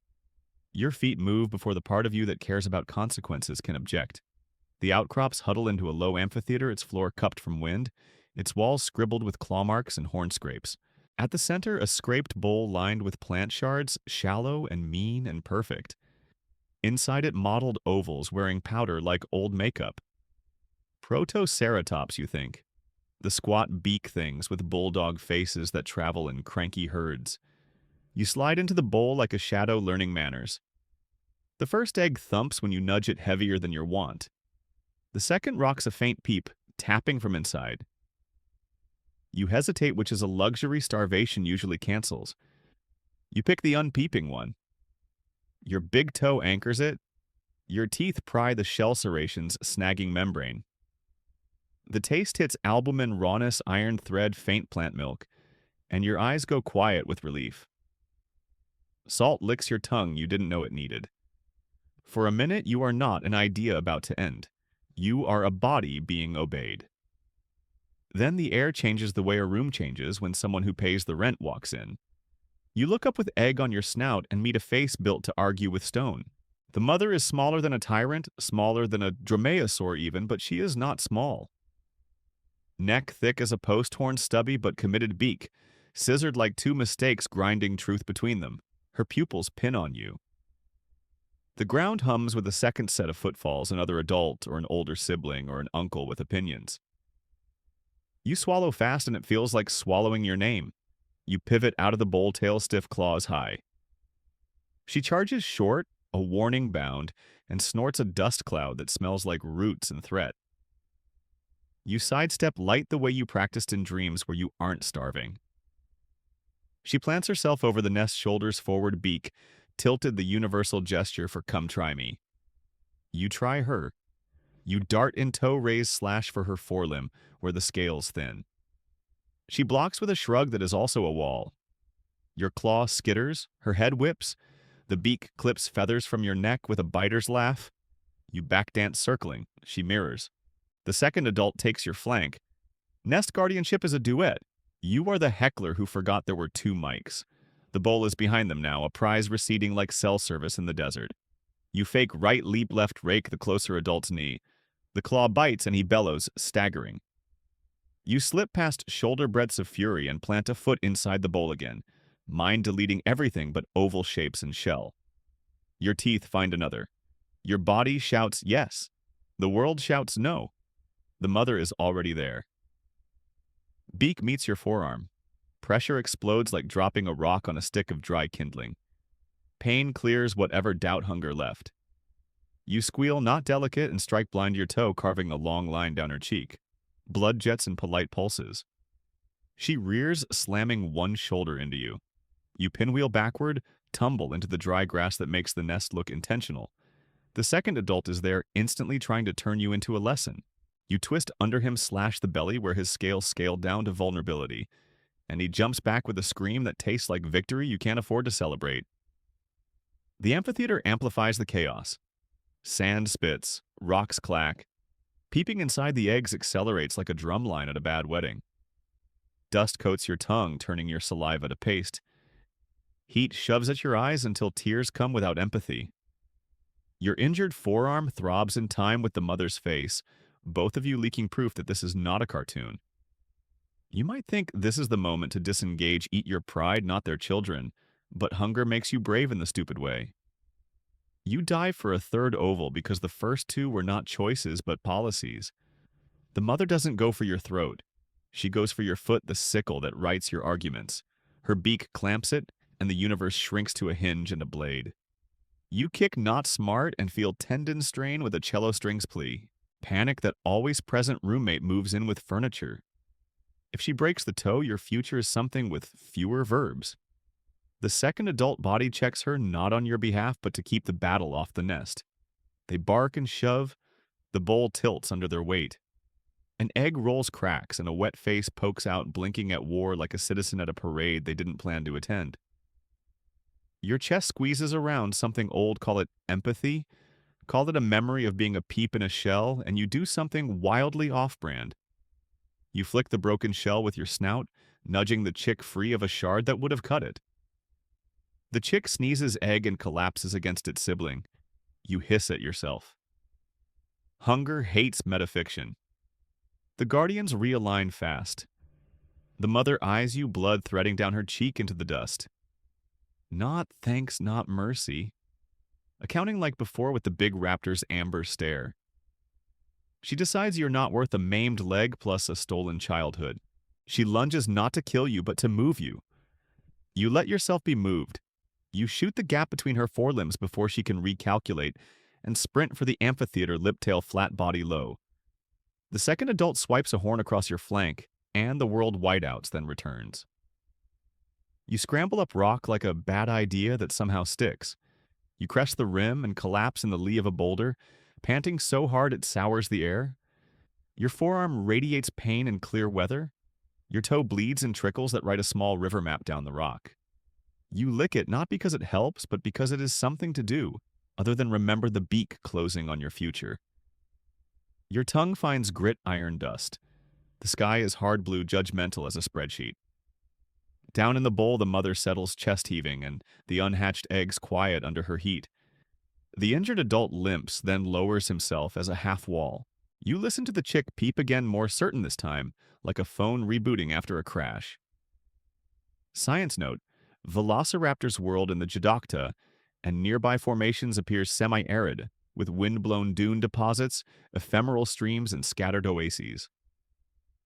Protoceratops nests and eggs have been discovered, and the famous fighting dinosaur's fossil preserves a velociraptor locked with a protoceratops beak and claw, mid-strike likely buried rapidly by collapsing sand or a sudden storm.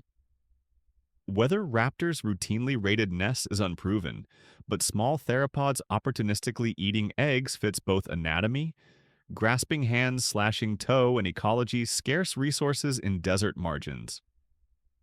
Predators resist dramatic categories in lean seasons.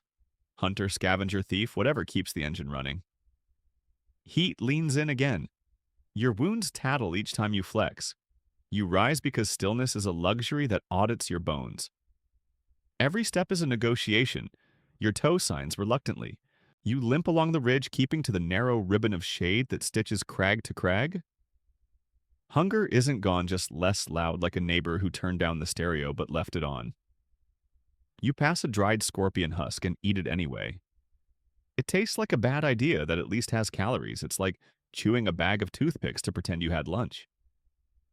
A memory floats up unhelpfully fat coins of fish, leaping in storm pools your belly heavy, the sky practicing thunder for someone else's god.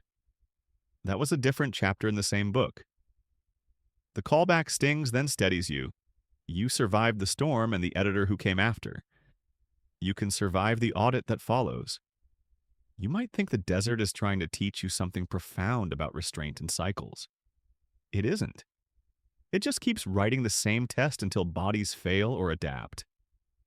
On the far horizon, heat wobbles into columns. They might be mirages, they might be real animals. A column breaks into 3, then 6, then no horns, no tails, swinging high, no tyrant's punctuation. These are smaller nervous shapes that move like punctuation marks arguing with each other. Quick dashes scatter, regroup. Mammals. The jackal things you've met before the laughers who tried to outsource courage to crowd size. Today they look hungry in your language. You roll your sore toe in the sand until it sits right in your mind, if not your body. Shade thins, wind sharpens. The amphitheater nest falls behind you like a closed tab. Ahead, the mammals fan out and catch your smell. Their shoulders dip as they calculate. You have the same math open, different answers. Starving days rarely end with a feast. Sometimes they end with a fight you didn't schedule. You lower your head, raise the toe that almost became a museum piece, and step toward the hyena shadows as they step toward you. The desert draws a small circle around all of you and waits to see who redraws it. The desert no longer feels like sand and sky, it feels like teeth waiting for your bones. Days have melted into one another, each more starved than the last. Your body is thinner now, ribs showing under ragged feathers, tail dragging when the wind pushes too hard. Hunger has moved from sharp stabs to a dull, constant ache like background noise you can't turn off. Even your sickle claw, once your proudest tool, feels heavier than it should, as if the desert tied weights to it overnight. This is what starving days mean. Not dramatic duels, not desperate sprints, just the slow grind of nothing. You walk because not walking means never standing again. You sniff every crack in the sand for scraps, every dried carcass for marrow, every beetle husk for a drop of oil. Sometimes you find a beetle, sometimes you find only dust. Most of the time you find silence. The wind rasps endlessly across the dunes, a sound like paper tearing. It scrapes your skin, dries your tongue, and makes your eyes sting until tears crust like salt. Your legs wobble, and more than once you collapse lying flat on the burning ground until instinct yanks you up again. It feels almost comedic, like one of those human survival shows where the host insists they can live in the desert, then cuts to them crying over a cactus after 6 hours. Except you don't get a camera crew, just the desert clapping politely as you stumble on. At dusk, the temperature falls too fast, the air snapping from oven to freezer in minutes. You tuck yourself under a rock shelf, shivering, feathers puffed, but not enough. You dream of food, not juicy meat, not grand feasts, but something as small as a lizard you could crush in your jaws. You wake with your tongue pressed into the sand as if you'd been trying to eat it. The next morning brings not salvation, but worse emptiness. You stagger across a dune head low when a movement jolts your body awake. Ahead, a carcass lies half buried, a protoceratops, dried and cracked ribs jutting like a cage for the sun. Your heart leaps. You lunge forward, claws scraping furiously, tearing at leathery skin. The taste is foul bitter, but you don't care. You rip strips of sinew, chew dry fibers, swallow dust that scratches your throat. It's not food, it's punishment pretending to be food. Still, you eat until your jaw aches. Then you hear it, a low growl. Not the laughter of jackals, not the chatter of rivals. Deeper, heavier. You glance up, muzzle sticky with rotten meat. A shadow moves along the ridge, broad shoulders, glinting eyes. A lone mammal bigger than the jackals, maybe badger-sized with teeth too sharp for comfort. It watches you head tilted, then takes a step closer. You hiss weakly, feathers bristling. Your body wants to fight, but your muscles shake. The mammal steps closer, still eyes locked on your scraps. It isn't afraid of you. And why should it be? You are a skeleton pretending to be a hunter. You lunge anyway, shrieking claw, swiping clumsily. The mammal dodges, grabs a strip of meat, and darts back. It doesn't leave, it waits. Another step, another stolen scrap. You slash again, hit nothing, collapse in the sand. The mammal takes more. Soon the carcass is half gone and you are too weak to protest. You watch panting as it finally leaves, carrying your salvation in its jaws. Your chest burns with humiliation. Once you fought snakes, hawks, even rivals of your own kind. Now you lose to something that could be mistaken for a house cat with bad manners. The desert doesn't need tyrannosaurs to kill you. It can whittle you down until even scavengers finish the job. Science notes starvation is the silent killer in ecosystems like the late Cretaceous deserts of Mongolia.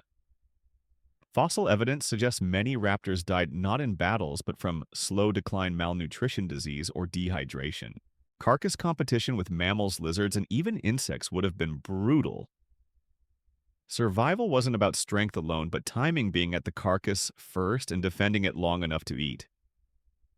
The night that follows is the coldest yet. You curl into a shallow scrape, trembling, each breath a rasp. Your dreams are cruel visions of rivers that aren't real, herds of prey that vanish when you blink. You wake to the sound of your own belly growling louder than your voice. Morning again. You stand slowly, legs shaking.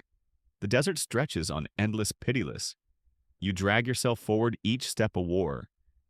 You remember the scorpion duel, the snake, the hawk, even the tyrant who owned the floodplain. Those felt like enemies.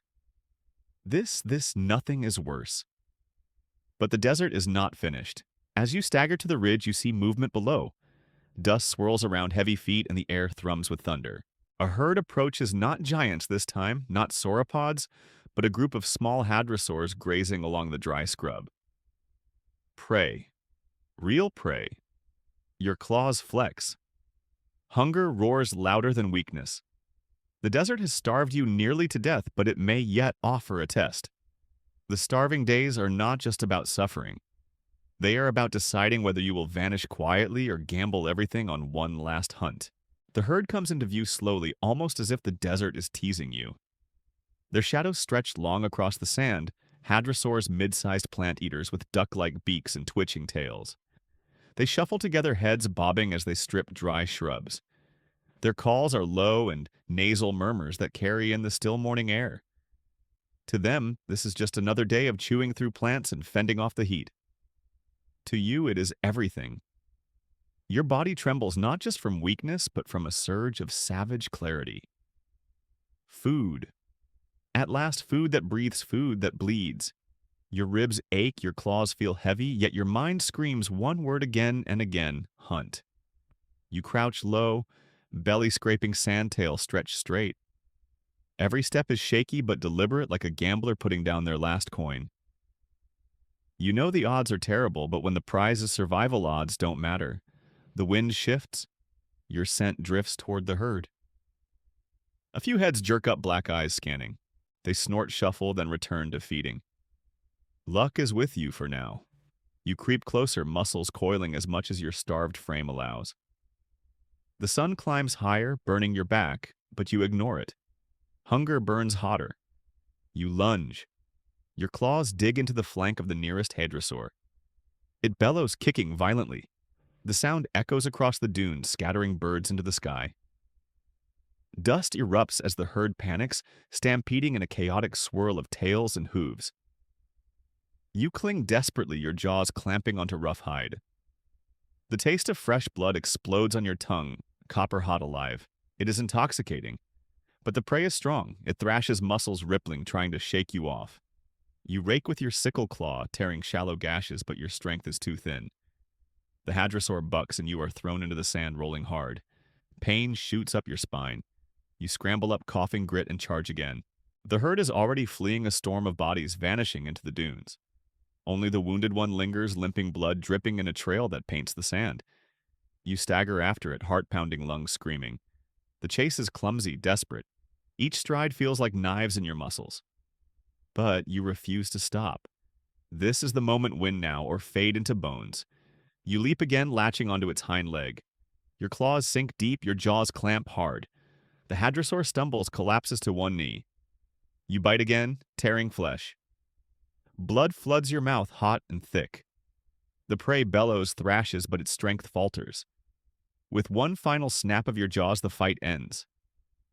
Silence slams down, broken only by your ragged breathing. You collapse beside the body chest, heaving, eyes wide with disbelief.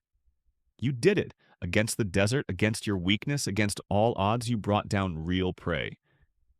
For the first time in endless days, your belly will not ache with emptiness. You tear into the flesh, swallowing great chunks, barely chewing. The meat is rich, gamey filling. Each bite feels like life pouring back into your veins. Your limbs stop trembling, your head clears, and your sickle claw digs with renewed purpose. You eat until your belly bulges, until exhaustion pulls your head down onto the carcass. You lie there in a haze, feathers sticky, the smell of iron heavy in the air.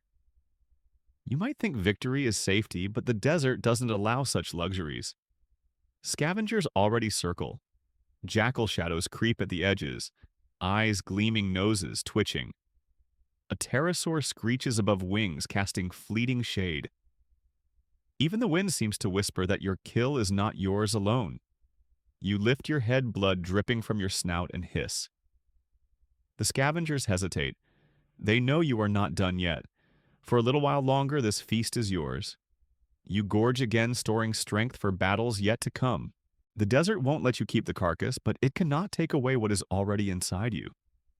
Science note evidence suggests velociraptors were opportunistic hunters, targeting weakened or isolated prey rather than bringing down large, healthy individuals. Their sickle claws likely pinned victims while they tore with their teeth. Fossils show bite marks consistent with this behavior. A solo raptor tackling a hadrosaur would be rare, but in desperate conditions, even small predators would attempt risky hunts.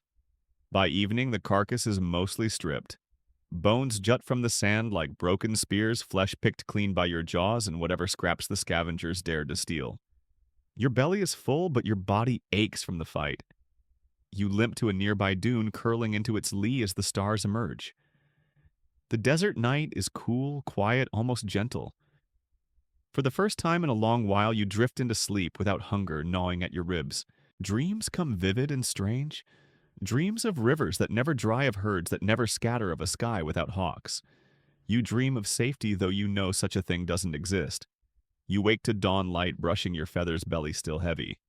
But the desert is not finished. As you rise, you hear a new sound, low, distant booms. At first, you think it's another herd, another chance at food. Then you realize it isn't footsteps, it's the sky itself rumbling. Dark clouds gather on the horizon, streaked with flashes of light. The storm is coming back. The hadrosaur tested your hunger. Now the desert prepares to test your endurance again, not with teeth or claws, but with fire from above. The horizon bruises with dark clouds stacked high and heavy like mountains rolling on air. You lift your head from the dune and taste the charge already crawling across your tongue, metallic, sharp, unsettling. The desert is about to remind you that predators aren't always flesh and bone. Sometimes they are storms disguised as sky. You limp forward, belly still heavy with yesterday's kill, but body aching from every step. The meat has given you strength, yet it also makes you slower, less sharp. A cruel joke food buys survival, but it also makes you an easier target. The wind shifts colder than it should be, and the first low boom shudders across the dunes. Thunder.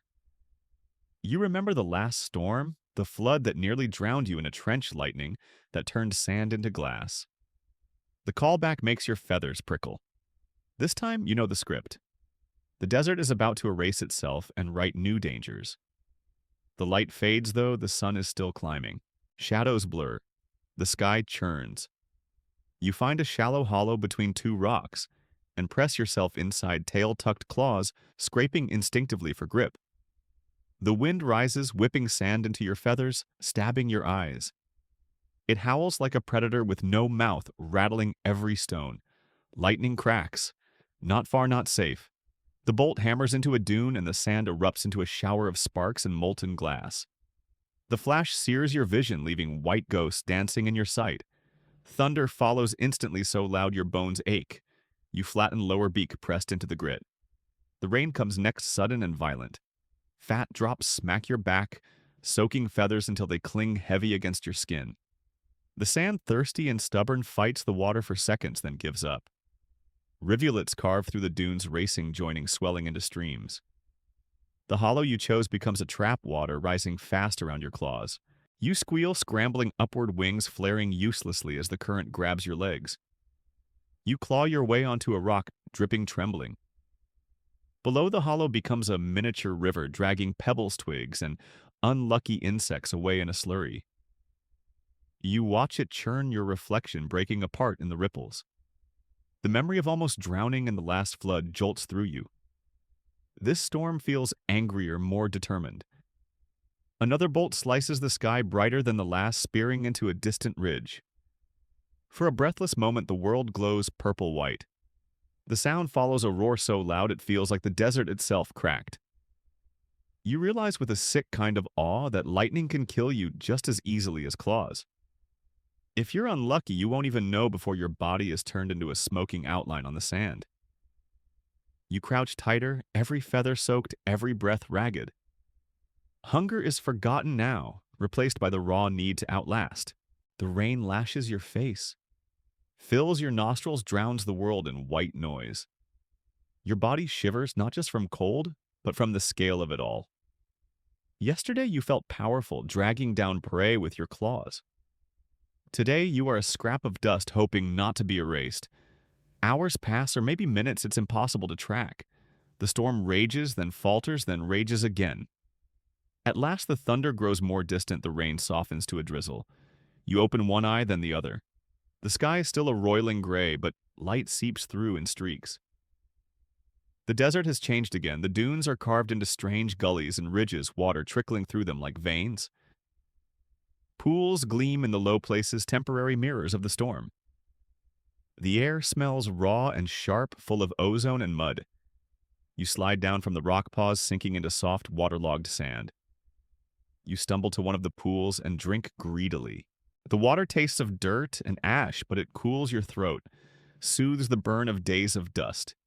You drink until your belly aches again, then collapse beside the pool panting. Then you see it. In the shallows, something thrashes weakly, fish carried here by the flood. You blink in disbelief. The desert that starved you for weeks is suddenly setting food at your feet. You lunge, jaws snapping around the slippery body. The taste is fresh, cool, utterly different from dry hadrosaur flesh. You swallow and dive for another, your claws pinning it in the mud. Soon your belly once empty as the sky is full of storm-gifted life. You sit back, dripping feathers plastered to your sides, and laugh, or the raptor version of laughing, a harsh pant that feels almost like joy. The desert is cruel, yes, but it also offers strange mercies. One day you nearly drown in floodwater, the next it feeds you fish. If you were human, you'd call it irony. Out here, it's just ecology. Science note flash floods in the late Cretaceous deserts of Mongolia likely reshaped landscapes, rapidly creating temporary oases where fish and amphibians could be stranded. Fossil evidence shows both drowned carcasses and preserved ripple marks from sudden water surges. For small predators like velociraptors, storms were both lethal and life-saving, destroying nests, drowning individuals, but also providing food in barren environments. You rest by the pool until your eyes droop. The air cools, the wind eases, and stars peek cautiously through torn clouds. For the first time in days, you sleep with a full belly and water nearby. But the desert has one more twist waiting. When you wake, the pools will already be shrinking, the fish vanishing, the mud cracking again. And with the calm after the storm comes something worse than thunder or hunger. Silence. Because silence means the predators are back. Tomorrow when the dunes dry, you won't face insects, snakes, or storms. You will face the greatest predator of all returning to claim the land as its throne, the tyrannosaur again. Only this time you are older, weaker, and the storm has left you too tired to run. The desert isn't done yet. It's only changing levels. The dawn after the storm arrives on tiptoe. The sky is pale and washed clean, the air carrying a sharp scent of ozone and damp sand. You rise slowly from where you collapsed joints, stiff feathers still clumped with dried mud. Your belly is heavy with last night's flood-gifted fish, and for once hunger isn't gnawing at your ribs. But peace in the desert never lasts. It's a currency that expires before you even count it. The pools left by the storm are shrinking already. Thin crusts form at their edges, curling into patterns like broken glass. The fish that survived thrash weakly in the remaining shallows, easy pickings for you and for every other scavenger bold enough to approach. You snatch one more, crunching it down, and glance at the horizon. The silence unsettles you. Not even the usual insect buzz rises. Silence here is a prelude. Then you feel it. The ground shifts, not violently, not like the herd of sauropods that once shook the desert, but heavy enough that dust trickles from the rocks above your pool. You freeze, tail stiff. Another thud follows, then another. Slow, deliberate, inevitable. The memory slams back into you like lightning. The tyrannosaur in the floodplain, the smell of hot iron breath, the way it crushed scavengers without ceremony. It has returned. You creep to the lip of the dune, crouching low, feathers flat. And there it is, cresting the horizon, massive head swinging side to side, each footfall pressing bowls into the damp sand.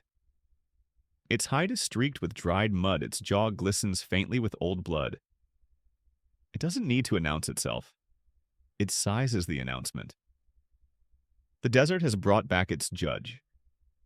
The tyrant's nose swings toward the pools. Of course it knows storms leave easy meals. It rumbles forward, tail swaying like a tree, and wind steps impossibly quiet for something so vast. The pools you drank from are now its pantry. You back away heart-pounding. You are stronger than you were during your starving days, but not stronger than this. You know better than to fight. Even fleeing feels laughable. If it decides your food, your legs won't carry you far enough. The only option is invisibility. You flatten into the rock's body pressed against damp stone. Every feather screams to twitch, but you stay still. The tyrant lowers its head to the pools, jaws parting. Fish vanish in gulps, the sound obscene in its simplicity. What was a day's survival for you is a single mouthful for it, then disaster. A scavenger bird dives too boldly, wings flashing. The tyrant snaps sideways, jaws closing with a bone crack that turns air into sound. The bird vanishes in a puff of feathers. The tyrant lifts its head, chewing once, then stills. Its eyes shift, scanning, searching. You feel them pass over your hiding spot, heavy as a hand, pressing on your chest. You hold your breath until your ribs ache. The tyrant snorts a gust that scatters dust, then lowers its head again. It moves along the pools, drinking crunching fish, stripping the land of its temporary life. You remain motionless, every muscle screaming. Minutes stretch like hours. At last the tyrant grows still, belly-heavy, movement slower. It lumbers toward the ridgetail carving lines in the sand. Its steps fade, each one a tremor, until silence returns. You collapse, gasping, trembling so hard your claws scrape the stone. Relief floods you, followed quickly by humiliation. You who once fought scorpions and snakes, who clawed rivals and outlasted storms, reduced to a shadow hiding from judgment. Yet survival is its own kind of pride. The desert doesn't award medals, it awards tomorrow. Science note: in Mongolia's Nemegt Formation fossils of Tarbosaurus batar, the Asian cousin of Tyrannosaurus rex, reveal a predator that dominated its ecosystem. Its bite force exceeding 50,000 newtons could crush bone effortlessly. Smaller predators like Velociraptor likely scavenged around its kills but avoided direct encounters.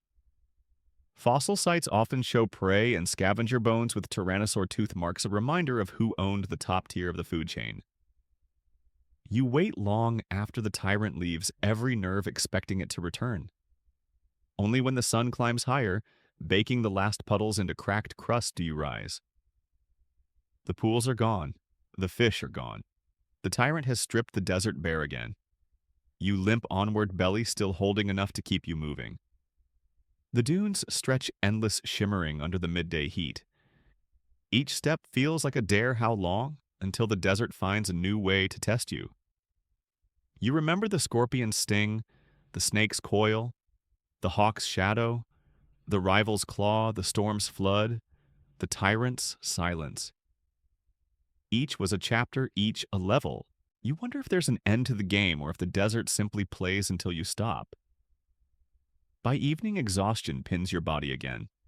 You curl into a hollow tail wrapped around you, feathers ruffling against the cool wind. Above, stars scatter unbothered by your tiny story. Your eyes close heavy, but the desert isn't done. Even as you drift into shallow dreams, the air feels different, drier, colder, carrying a hush that tastes of ash. You sense it before you name it. Something bigger than storms, bigger than tyrants, bigger than hunger. The sky itself is changing. When you wake tomorrow, the horizon will burn. Fire will streak across the heavens. The desert will no longer test you with predators or weather. It will test you with the universe itself. The meteor is coming.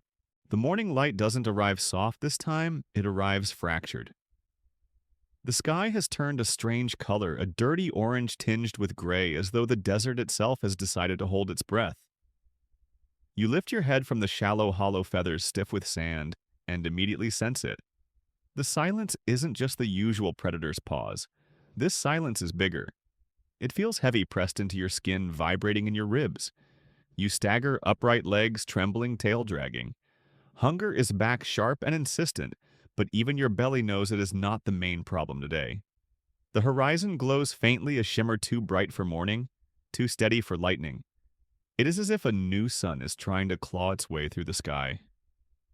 You squint, heart-hammering, nostrils twitching. The air smells wrong, metallic, scorched, almost like the aftermath of lightning. Before the storm even comes, by midday the light grows stranger. Shadows stretch too long, too dark, while the sky above feels cracked. You hear birds, pterosaurs screeching high overhead, their cries frantic. They are not hunting, they are fleeing. Herds of hadrosaurs churn in the distance, moving fast and confused, their calls echoing like panicked horns. Even the jackals you once fought skitter past without pause, their laughter replaced by whimpers. The entire desert, predator and prey alike, has joined the same migration away from something unstoppable. You stumble after them, not because you think you can outrun it, but because movement feels safer than stillness. The dunes ripple with stampedes, waves of bodies surging toward nowhere. You weave between them, nearly crushed by panicked feet. A hadrosaur tail slams down beside you, spraying sand into your face. You squeal, dart aside, lungs screaming. Around you, the air fills with dust, the sound of thousands of animals moving together in desperate rhythm. Then you see it, a streak of fire across the sky, brighter than anything you've ever witnessed. It sears downward, trailing smoke splitting the heavens. For a moment, the desert glows like midday, even though the sun is still low. You freeze, every feather lifted in terror. The streak vanishes behind the horizon. Silence, one heartbeat. Two. Then the world ends. The impact is not sound at first, it is movement. The ground convulses, a deep shudder that flings you onto your side. Sand leaps upward in waves. Rock split with sharp cracks. Then the sound arrives, a roar so loud it is not heard but felt, rattling every bone, pounding your chest, flattening the world into pure vibration. The air itself slams against you, a wall of force that hurls dust, debris, and your body across the dune. You tumble, coughing, feathers torn. When you stagger upright again, the horizon is aflame. A mushroom of fire and ash blossoms upward, towering higher than any storm. The shockwave still echoes, bouncing off the desert, turning silence into thunder. You stumble forward blindly, lungs raw, eyes streaming. The heat is already rising, pressing into your feathers, making each breath scald. Animals scatter everywhere. Jackals vanish into burrows. Pterosaurs wheel aimlessly, herds stampede until exhaustion fells them. Even the tyrant, the giant whose presence once silenced the desert, appears in the distance, head high, bellowing. Its voice, which once owned the land, is now drowned by the sound of the sky itself tearing open. For the first time, you see it not as a ruler, but as another terrified animal just as doomed as you. You collapse under a rock ledge, panting, chest heaving. The air grows hotter by the minute. Ash begins to fall fine and soft, dusting your feathers. At first it looks like snow, then it thickens, filling your nostrils, stinging your eyes. The light dims the sky, darkening as if night has returned far too early. Hunger no longer matters. Thirst no longer matters. Only breath matters, and even that is becoming scarce. Science notes 66 million years ago, a meteor roughly 10 kilometers wide struck what is now the Yucatan Peninsula. The impact unleashed energy billions of times greater than any weapon humanity has ever made. Shockwaves, wildfires, and a nuclear winter followed, blotting out sunlight, collapsing food chains, and ending the reign of the non-avian dinosaurs. Fossils from the Gobi Desert suggest even creatures far from the crater felt its wrath, storms of ash choking dust and sudden climate shifts. You press lower into the hollow claws, scraping desperately at the sand, as though you could bury yourself away from the sky. The heat sears your feathers, each breath tastes of fire and stone. You remember the scorpion's sting, the snake's coil, the hawk's dive, the tyrant's silent judgment. All those enemies felt enormous. Now they feel small. The desert's last opponent isn't alive. It doesn't hunt. It simply erases. The ground shudders again. A wave of heat rolls over you, forcing a shriek from your throat. You stagger up, eyes wide, and run, not towards safety, but away from stillness. Your legs pump, lungs burning, every stride clumsy. Around you, dunes collapse, gullies crack, ash thickens until the sun itself fades. You run until you cannot. Then you collapse, body heaving, eyes closing under the weight of falling dust. And there in the darkening desert you rest. Not in peace, not yet, but in surrender. The meteor has rewritten the script, and your story, like so many others, is folding into silence. But the desert has one more mercy. As the ash settles, your body will remain, buried by sand, hardened by time, turned into stone. Millions of years from now, creatures with strange eyes and clever hands will unearth you. They will brush sand from your claws, marvel at your feathers, and whisper stories of your survival and your end. You will live again not as prey, not as predator, but as memory. The desert has finally given you rest.